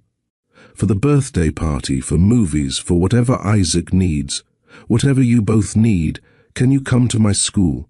We have a thing where parents come and talk about their jobs. You could tell everyone about buildings. Mama says you make really tall ones. I'd love to come to your school, but that's something I need to discuss with your mom first. Is that okay? Isaac nodded, accepting this answer with the adaptability of childhood. Okay, but you'll come to my party, right? Promise? I promise. 3 weeks, pizza and superheroes. I'll be there. Shonda watched this exchange carefully, looking for false notes, for the corporate smooth talking that could charm anyone. But what she saw instead was a man genuinely trying to connect with his son, making promises small enough to keep while acknowledging boundaries he didn't have the right to cross yet. True to his word, Alistair showed up to Isaac's birthday party at the small pizza place near Shonda's apartment. He arrived early, helped set up decorations, and stayed late to help clean up, not because it was glamorous, but because it was what parents did. He wore jeans and a regular shirt, no designer labels visible, fitting in with the other parents rather than standing out. Over the following weeks, a pattern emerged. Saturday mornings became their time. Alistair would pick up Isaac for a few hours while Shonda ran errands or caught up on sleep she desperately needed. They'd go to the park near her apartment, pushing Isaac on swings and playing in the jungle gym. Sometimes they'd get ice cream at the shop on the corner, where Isaac always ordered chocolate and Alistair learned to keep extra napkins handy. These weren't elaborate outings to expensive attractions, just normal father-son time in public places where Shonda could verify they'd been, where other parents and children provided natural boundaries. Alistair seemed to understand that trust was built in small increments, not grand gestures. He learned that Isaac hated mushrooms but loved broccoli, that he was afraid of dogs bigger than him but wanted a pet hamster, that his favorite color changed weekly but dinosaurs were a constant passion. He attended a soccer game where Isaac spent more time picking dandelions than watching the ball, and he cheered anyway. He helped with homework, struggling through first-grade math that was somehow more complicated than corporate finance. Why is there new math? He'd complained to Shonda once, frustrated by Isaac's subtraction worksheet. Math is math. Numbers don't change. Welcome to modern parenting, she replied, almost smiling. The almost smile felt like progress. Like maybe, eventually, they could navigate this new relationship without the constant weight of their past pressing down on every interaction. The first real test came 6 weeks in, when Alistair's phone rang during their Saturday park visit. Shonda watched from a bench as he looked at the screen, clearly a work call, then declined it and put the phone in his pocket, returning his full attention to Isaac on the slide. But the following week, an emergency board meeting ran long, and he was 20 minutes late for pickup. Shonda's anxiety had spiked immediately. Here it comes, the pattern of broken promises she'd been expecting. But Alistair arrived apologetic and sincere, kneeling down to Isaac's level before even greeting Shonda. "I'm sorry I was late, buddy. That wasn't okay. I promised to be here at 10, and I broke that promise. It won't happen again." "It's okay. Mama said you might be working." "It's not okay, though. When I make you a promise, I need to keep it. So from now on, Saturday mornings are just for us. No work calls, no meetings. Deal? Deal." He'd stood then, facing Shonda. "I'm sorry. Truly. I rescheduled the standing Saturday meeting permanently. This time is sacred." And he'd kept that commitment. Through project deadlines and client emergencies, Saturday mornings remained untouchable. It was a small thing, maybe, but Shonda noticed. Actions, not words. Consistency, not excuses. She found herself relaxing incrementally, the constant vigilance easing slightly as weeks turned into months, and Alistair continued showing up. Not perfectly. He still sometimes struggled with boundaries, still occasionally had to be reminded that parenting decisions required her input. But he was trying. Genuinely, visibly trying. The confrontation with Roland was inevitable. It came 2 months into their new arrangement, when one of Roland's society friends mentioned seeing Alistair at a children's pizza parlor. Within hours, Roland had shown up at Alistair's office, demanding explanations. Alistair told Shonda about it later, during one of their careful conversations on her building's front steps, while Isaac played in the small courtyard. "He threatened to cut me off financially, remove me from the company leadership track, tie up custody in courts for years." Alistair's voice was calm, but she could hear the underlying steel. "He said Isaac was a complication that could be managed if I'd just be reasonable." "What did you say?" Her heart was racing, preparing for disappointment, for the moment when family pressure would prove stronger than fatherly love. "I told him Isaac is my son, not a complication. That you are the mother of my child and deserve respect, not management. That if he tried to use lawyers or money to control this situation, I'd resign from the company entirely and build something of my own. You'd really walk away from Vance Enterprises." "I'd walk away from anything that required me to choose between corporate approval and my son. I made that mistake once with you. I won't make it again with Isaac." He must have been furious. He was. Still is. "But I'm not 23 anymore, Shonda. I'm not afraid of disappointing him if it means protecting my family." The word family hung between them. Isaac certainly, but did it include her too? She wasn't ready to ask, and wasn't ready for whatever answer he might give. But the fact that he'd stood up to Roland, had chosen Isaac over his father's approval, meant something. It was the choice she'd needed him to make 5 years ago, finally happening now when it could matter for their son. A week after the confrontation with Roland, Alistair asked if they could talk privately. Mrs. Patterson agreed to watch Isaac for an hour, and they walked to a coffee shop 3 blocks away, neutral territory where difficult conversations could happen without little ears listening. He pulled an envelope from his jacket pocket, worn at the edges like it had been read many times. "My mother left letters for people. The lawyer gave me mine last week. I think you should read part of it." Shonda took the letter carefully, noting Lorena's elegant handwriting on expensive stationery. Her eyes scanned the paragraphs until Alistair pointed to a specific section. "That girl from the library with the sketches and the fire in her eyes. Don't let her go, Alistair. I know your father will pressure you, will make you choose between love and legacy. But legacies are just stone and paper. Love is what survives us. If you're reading this and you've already lost her, find her again. Apologize. Fight for her.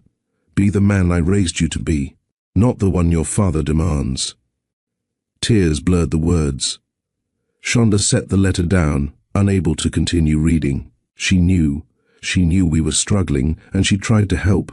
She believed in you, in us. I found another part where she talks about keeping something aside for when Alistair finally gets his head out of the boardroom and remembers what matters.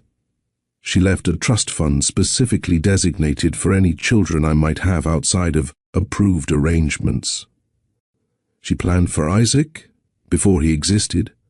She planned for the possibility that I might mess up and need help making it right. That's who she was, always 3 steps ahead, always believing people were worth more than their worst moments. Shonda pressed her hands to her face, overwhelmed by grief for a woman who'd seen more and believed more than they'd given her credit for. I wish she could have met him. Me too. But in a way, she's the reason he has a chance to know me now.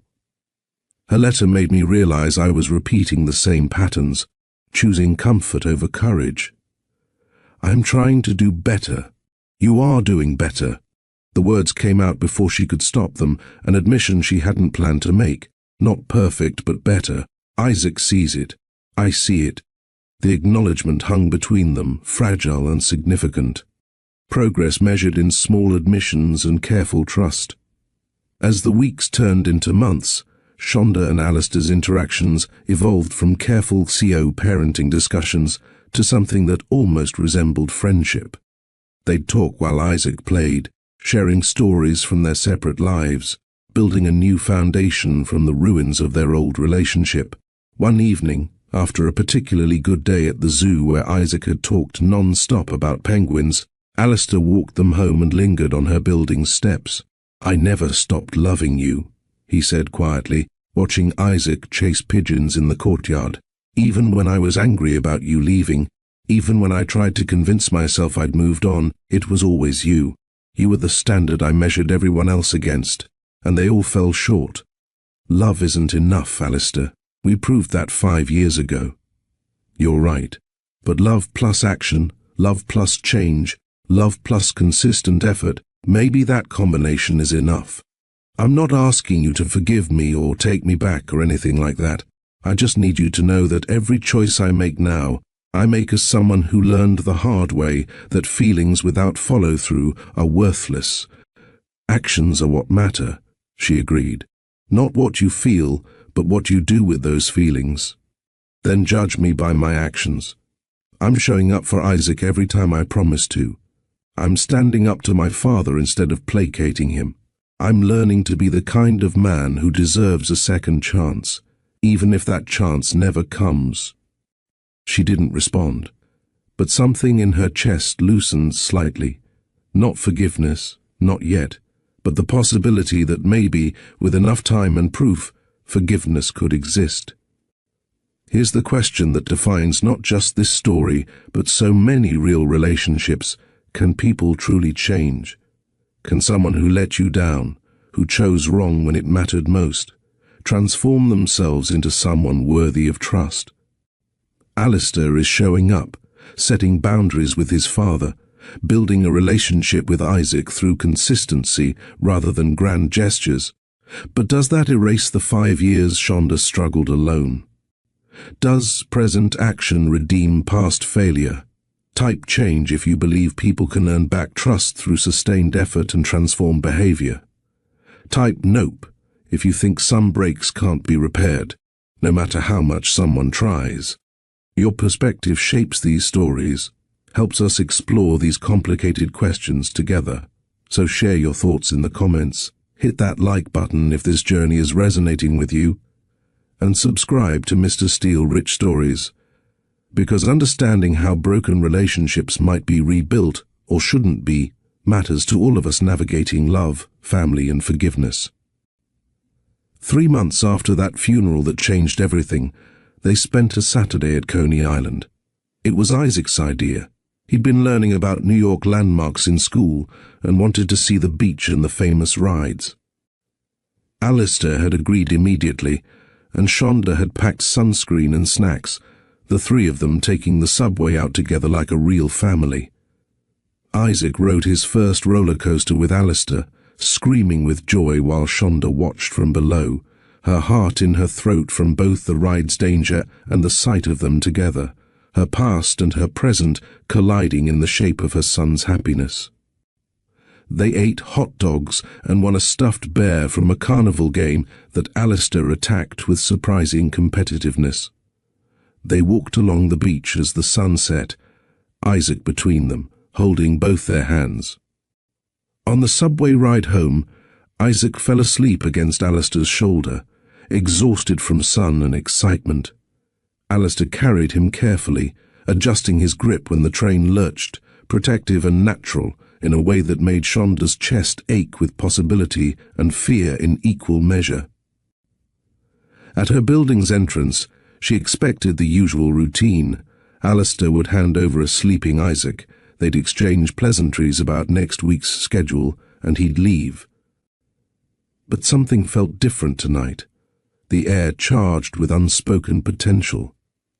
"Thank you for today," she said quietly, reaching for Isaac. "Let me carry him up," Alistair offered. "He's heavy when he's dead asleep like this."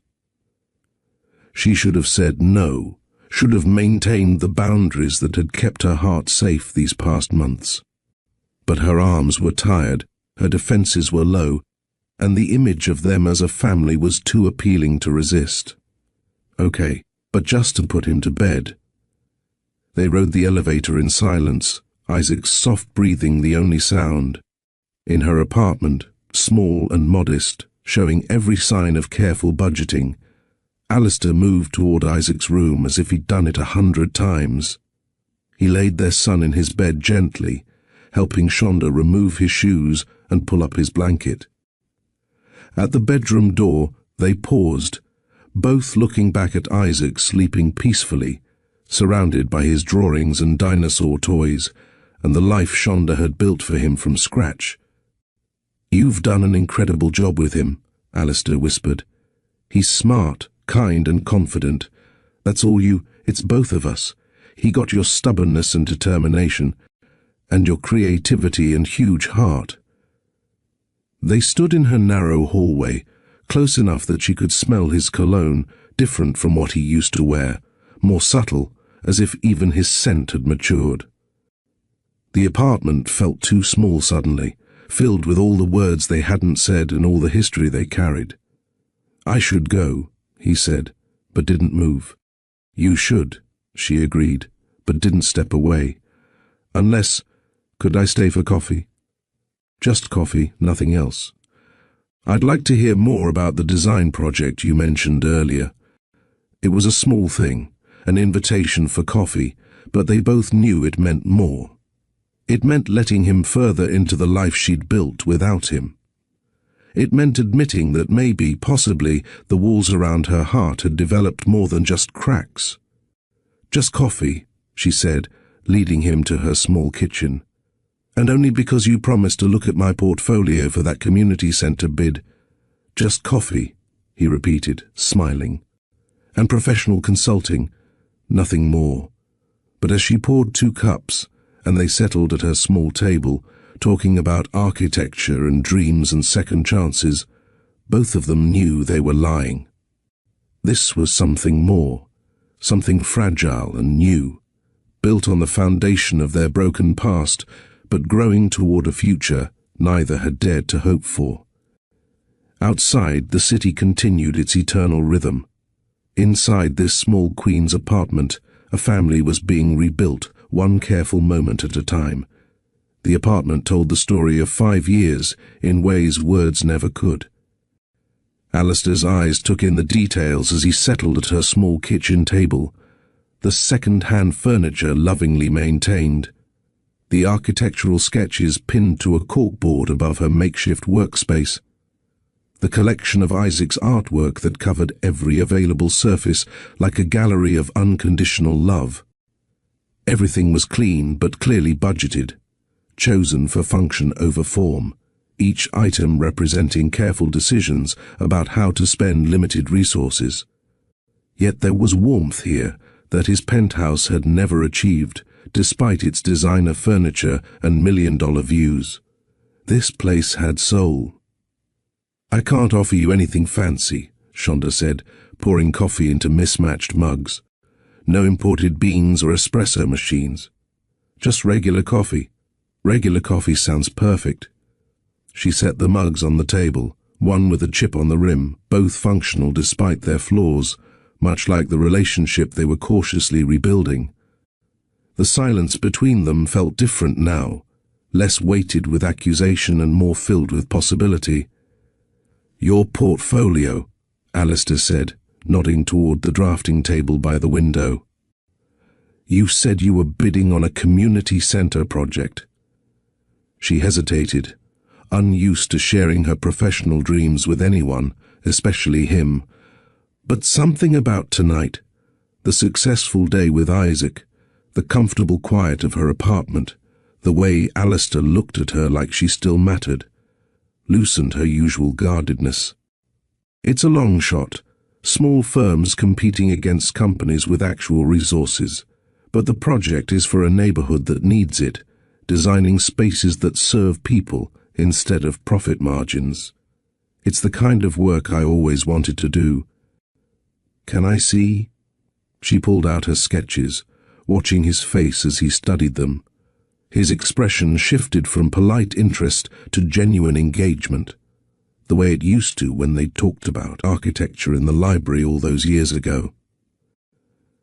"This is brilliant," he said, tracing the lines of her community spaces design.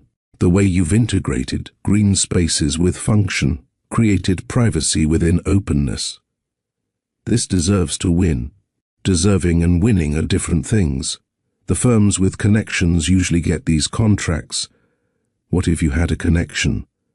Vance Enterprises has been looking to diversify our portfolio, invest in community-focused developments. I could make an introduction. "No." Her voice was sharp, protective. "I won't get work because I'm the mother of your child. If I win this, it'll be on merit." He set the sketches down carefully, holding up his hands in surrender. "You're right. I'm sorry. Old habits, thinking I can fix things with money and connections. Some things can't be fixed that way.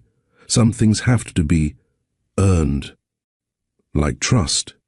"Like trust," she agreed. They sat in silence for a moment, sipping coffee, the weight of 5 years pressing down on the small table between them. Finally, Alistair spoke, his voice quiet but sincere. "I've been thinking a lot about what you've accomplished, raising Isaac alone, working those brutal shifts, keeping your skills sharp through freelance work, maintaining your dreams even when reality kept crushing them.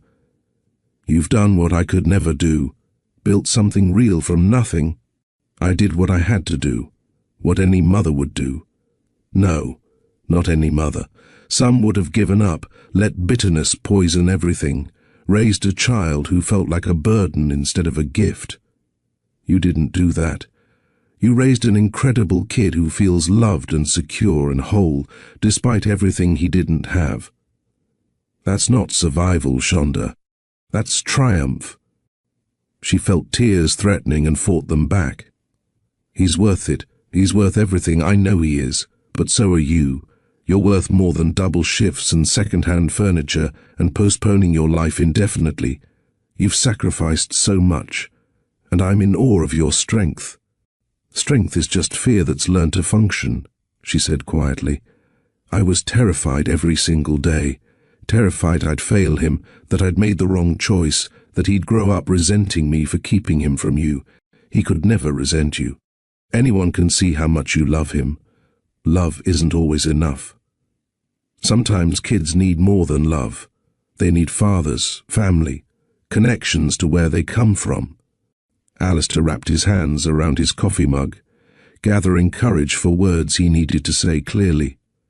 "I need you to understand what I want, so there's no confusion or misread signals. I want to be an active father to Isaac. Not just weekend visits and birthday parties, but real involvement in his life. School meetings, doctor appointments, bedtime routines when you'll let me. The boring parts that actually matter, that's already happening. You've been consistent for 3 months now. I want more than co-parenting, though. He looked up, meeting her eyes directly. I want to build a life with you, Shonda. Not like before, not rushing into something without foundation, but slowly, carefully, proving through actions that I've changed, that I can be the partner you deserve and the father Isaac needs.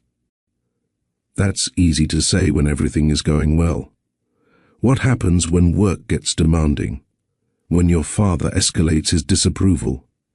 When will the reality of blending our very different lives become harder than the romance of it?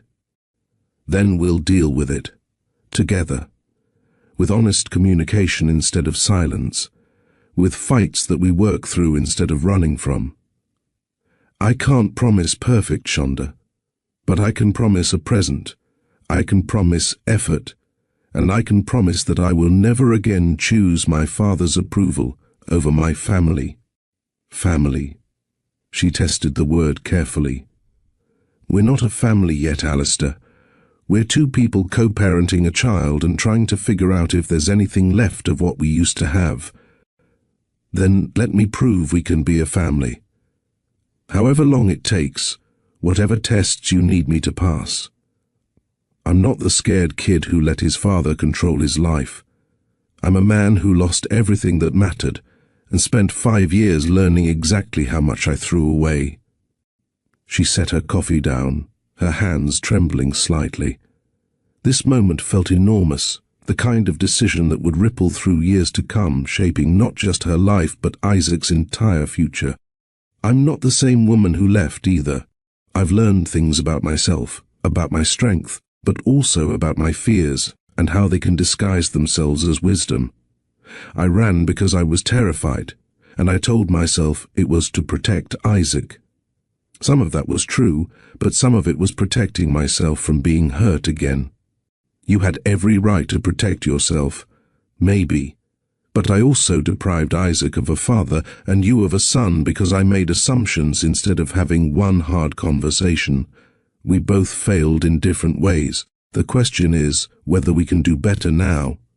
She pulled out her phone, opening her notes app where she'd been thinking about this, writing out conditions and crossing them out, building a framework for something she wasn't sure was possible.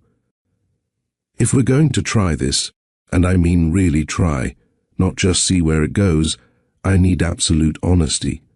Even when the truth is uncomfortable, even when you think lying might protect me or avoid a fight, I need to know what you're thinking, what you're feeling, what pressures you're facing from your father or the company. I can do that. I need real communication, not you making decisions about what I can handle or what information I should have. We talk through problems. We don't retreat into silence or make unilateral choices that affect all of us. Agreed, if we struggle, when we struggle because blending a life after 5 years apart will be messy, we get professional help. Therapy, counseling, whatever it takes. No pride, no pretending we can handle everything alone. That makes sense. She looked up from her phone, meeting his eyes directly. Most importantly, so parenting stays the priority. Isaac's stability, his emotional health, his sense of security. Those come before romance, before our feelings, before anything else. If trying to be a couple starts damaging him, we pull back to just co-parenting, no questions asked. I wouldn't want it any other way. These aren't suggestions, Alistair. They're requirements. Non-negotiable terms for me, even considering letting you back into my life as more than Isaac's father. I understand, and I accept every condition. Your word is enough.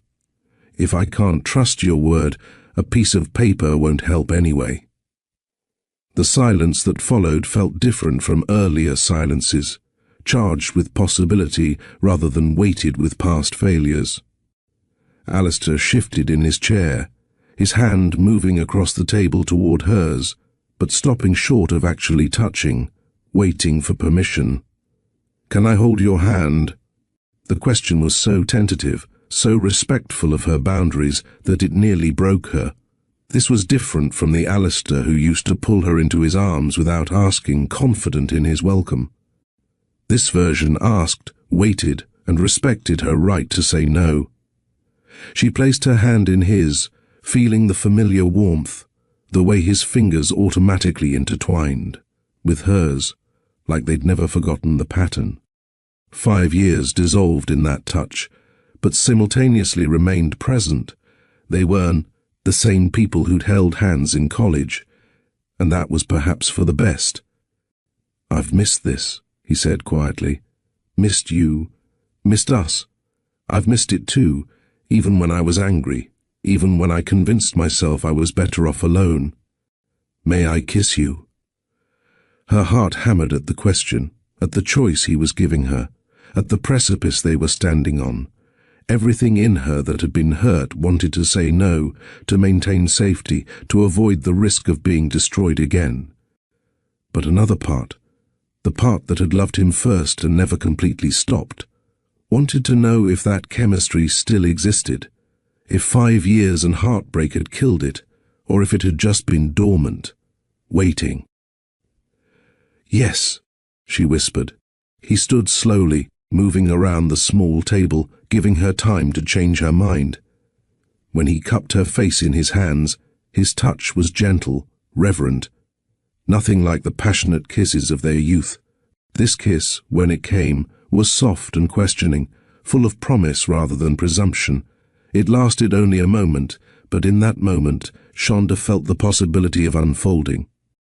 Not certainty, there was too much history for certainty, but the genuine chance that maybe with work and honesty and time, they could build something stronger than what they'd lost. When they separated, she saw tears on his cheeks matching her own. "That's not a guarantee," she said, needing to be clear even as her heart raced. "That's just a willingness to see if this could work. That's all I'm asking for. A chance to prove we can do better this time. But let's be clear about something. This conversation, this kiss, this tentative agreement to try again, none of it erased the complications waiting outside Shonda's small apartment. Roland Vance wasn't going to suddenly embrace his grandson or approve of his son dating the woman he'd tried to eliminate years ago. The class differences that had strained their relationship before hadn't disappeared just because they'd both matured. Alistair would still face pressure from his family's social circle, from business associates who'd question his judgment, from a father who saw love as weakness and control as strength. Shonda would still struggle with feeling out of place in his world, with the financial disparities that made her uncomfortable, with the fear that history might repeat itself when pressures mounted. They'd have fights about parenting styles, about how to handle Roland's inevitable interference, about money and holidays, and whose traditions mattered more. Old patterns would try to reassert themselves, his tendency to make decisions unilaterally, her instinct to run when things got hard.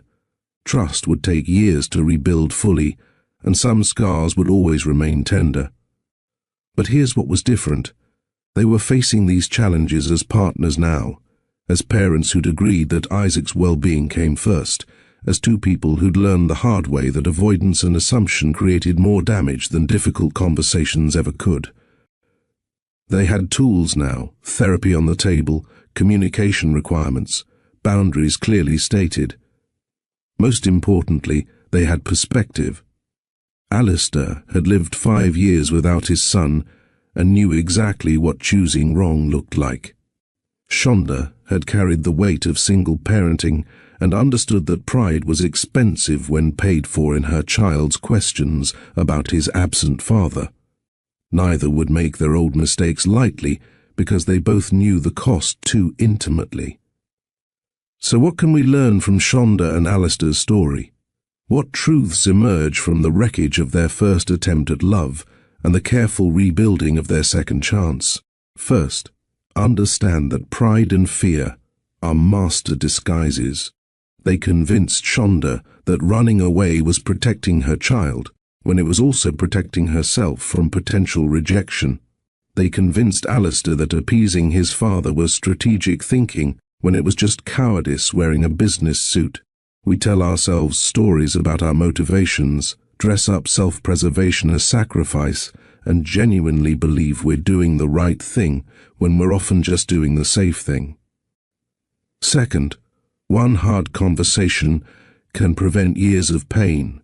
If Shonda had confronted Alistair about the pregnancy instead of running, if Alistair had stood up to his father instead of placating him, if either of them had chosen vulnerability over protection, Isaac might have grown up knowing both parents. 5 years of struggle and absence might never have happened. We avoid discomfort in the moment and create agony that stretches across years. Third, money and status mean absolutely nothing without integrity and authentic connection. Roland Vance has wealth most people can't comprehend, but he'll die surrounded by people who fear or need him rather than love him. Lorena had everything money could buy, but wrote letters wishing her son would choose love over legacy. Shonda's apartment cost less per month than Alistair spent on suits, but it held more genuine warmth than the Vance estate ever had. Buildings and bank accounts are just infrastructure. What you fill them with determines their actual value. Fourth, second chances aren't automatic, and they certainly aren't guaranteed. They must be earned through consistent change behavior over time. Alistair didn't get Shonda's willingness to try again because he said the right words or made grand gestures. He earned it by showing up every Saturday, by defending Isaac to his father, by respecting Shonda's boundaries, by proving through months of small actions that his transformation was real. Trust broken quickly takes years to rebuild, and that's appropriate. The shortcuts that destroyed it can't be the same path that repairs it. Finally, children deserve honesty appropriate to their age and development. Isaac had a right to know his father existed, to decide for himself whether that relationship mattered. Shonda's protection, while well-intentioned, made that choice for him. Alistair's absence, while not entirely his fault, deprived Isaac of half his heritage. Adults' egos and fears should never supersede children's needs for truth and connection. We don't have to explain everything in harsh detail, but we owe kids the foundational facts of their own existence. Remember how this story began? A single mother walked into her millionaire ex's mother's funeral holding the hand of a 5-year-old boy who looked exactly like him. Everyone stared. Whispers spread through the chapel like wildfire. A secret 5 years old was suddenly visible to everyone who'd once dismissed Shonda as unsuitable. But the real story was never about the scandal or the gossip or the shock value of the revelation. It was about a father meeting his son for the first time. About a man forced to confront his failures in the most public way possible. About a woman choosing to stop running and face the past she'd been hiding from. About a child who deserved better than the circumstances his parents' fears had created. That funeral became the turning point where everything changed, where Alistair saw what his weakness had cost him, where Shonda recognized that protection and avoidance weren't the same thing, where Isaac's existence demanded acknowledgement from everyone who'd rather pretend inconvenient truths didn't exist. Lorena's death, tragic as it was, gave them the collision that 5 years of separation had prevented. Sometimes it takes losing someone to realize what we've already lost and what we still have the chance to save. Now it's your turn to weigh in on this story. What do you think Shonda did right? She protected her son from a potentially toxic family environment, built a stable life on her own terms, and raised Isaac to be confident and kind. But she also made decisions based on overheard conversation rather than direct confrontation, deprived Isaac of his father for 5 years, and let fear guide her choices. What did she do wrong? And what about Alistair? Does his consistent effort over 3 months earn him a legitimate second chance, or is the 5-year absence too big to overcome? You have given him the opportunity to prove he'd changed, Or would you have kept your walls up permanently? These aren't easy questions with obvious answers. Real life rarely offers clear heroes and villains, just complicated people making imperfect choices with limited information and too much emotion. That's what makes stories like this worth exploring together. If you've watched this entire story, if you've felt Shonda's fear and Alistair's regret and Isaac's innocent hope, show that engagement by hitting the like button right now.